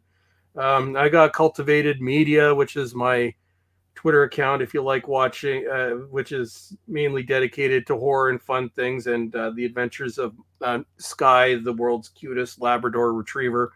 And then I got the Bowlestrek account, which mainly exists to make people angry. So that one's fun too. And can I just say, I mean, we've said it enough, but absolutely loving the Professor Dinkle's artwork. It's kind of making me jealous because it's absolutely brilliant. Well, that was my AI thing. I actually had to generate many of them until it came one that I liked. But then that one came up. I'm like, that is perfect. Oh, so AI instead of reaching out to an actual artist, eh? Oh, sorry, my friend. I actually no, I did it for I was tired of using the logo, so it was on the Spacebook stream. No, I mean it's absolutely brilliant. It's wonderful. Well, no, it was more or less like this one just by accident ended up being like the perfect avatar. 'Cause it Yeah. was literally it was just before the stream. I'm like, you know what? I want to stop using the logo because it's boring. So I'm like, okay. So I put in a very, very long description of Professor Dinkle. So I'm like, no, don't like that one. Don't like that one. Don't like that one. That one comes up. I'm like, my God, they actually captured Dinkles. Oh, no, my friend. If you want to do your own interpretation, I'm always more than welcome. It's changeable. Oh, well, it might just be a little side project to work on. I just really worry that AI is actually going to put a lot of us out of business before I've even gotten into the industry. We'll pretend it wasn't AI. I did it myself. No, but it's absolutely amazing anyway. So it's been an absolute pleasure having you on. I hope you guys in the chat have enjoyed the stream. Sadaku, it's been great having you in the chat. And Problem Being, thanks a lot for coming on and supporting. This has obviously been the first time I've done a stream like this, you know, where I've specifically covered one franchise, and there's been an awful lot to cover. So I'm sorry if this has gone on a little bit too long, but honestly, Halloween is one of those franchises where when you're passionate about it, there really is a lot to talk about. So having to cover 14 films is extremely difficult. And yeah, I think we've done a good job of ranking and rating each one. So if you guys haven't seen the Halloween films that are watching this, definitely go check them out. But just be aware that some of them are not so great. So obviously, if you guys want to see more like this, please let me know down in the comments below. Like, share, subscribe, share the channel with your friends. Really trying to get the podcast channel kicked off. And obviously, go and check out Chris's channel, Bowlestrek. It is one of the channels that really kind of shaped my YouTube journey. Absolutely brilliant channel. And yeah, stay tuned to this channel for more streams like this. Check out my Drawing Jackrabbit channel where I review action figures and occasionally try and squeeze a bit of art in there if I can. But yeah, so thanks to all of you who've tuned in to watch. Stay safe and happy wherever you are in the world, and I'll catch you all in the next one. Bye bye, guys. Toodles.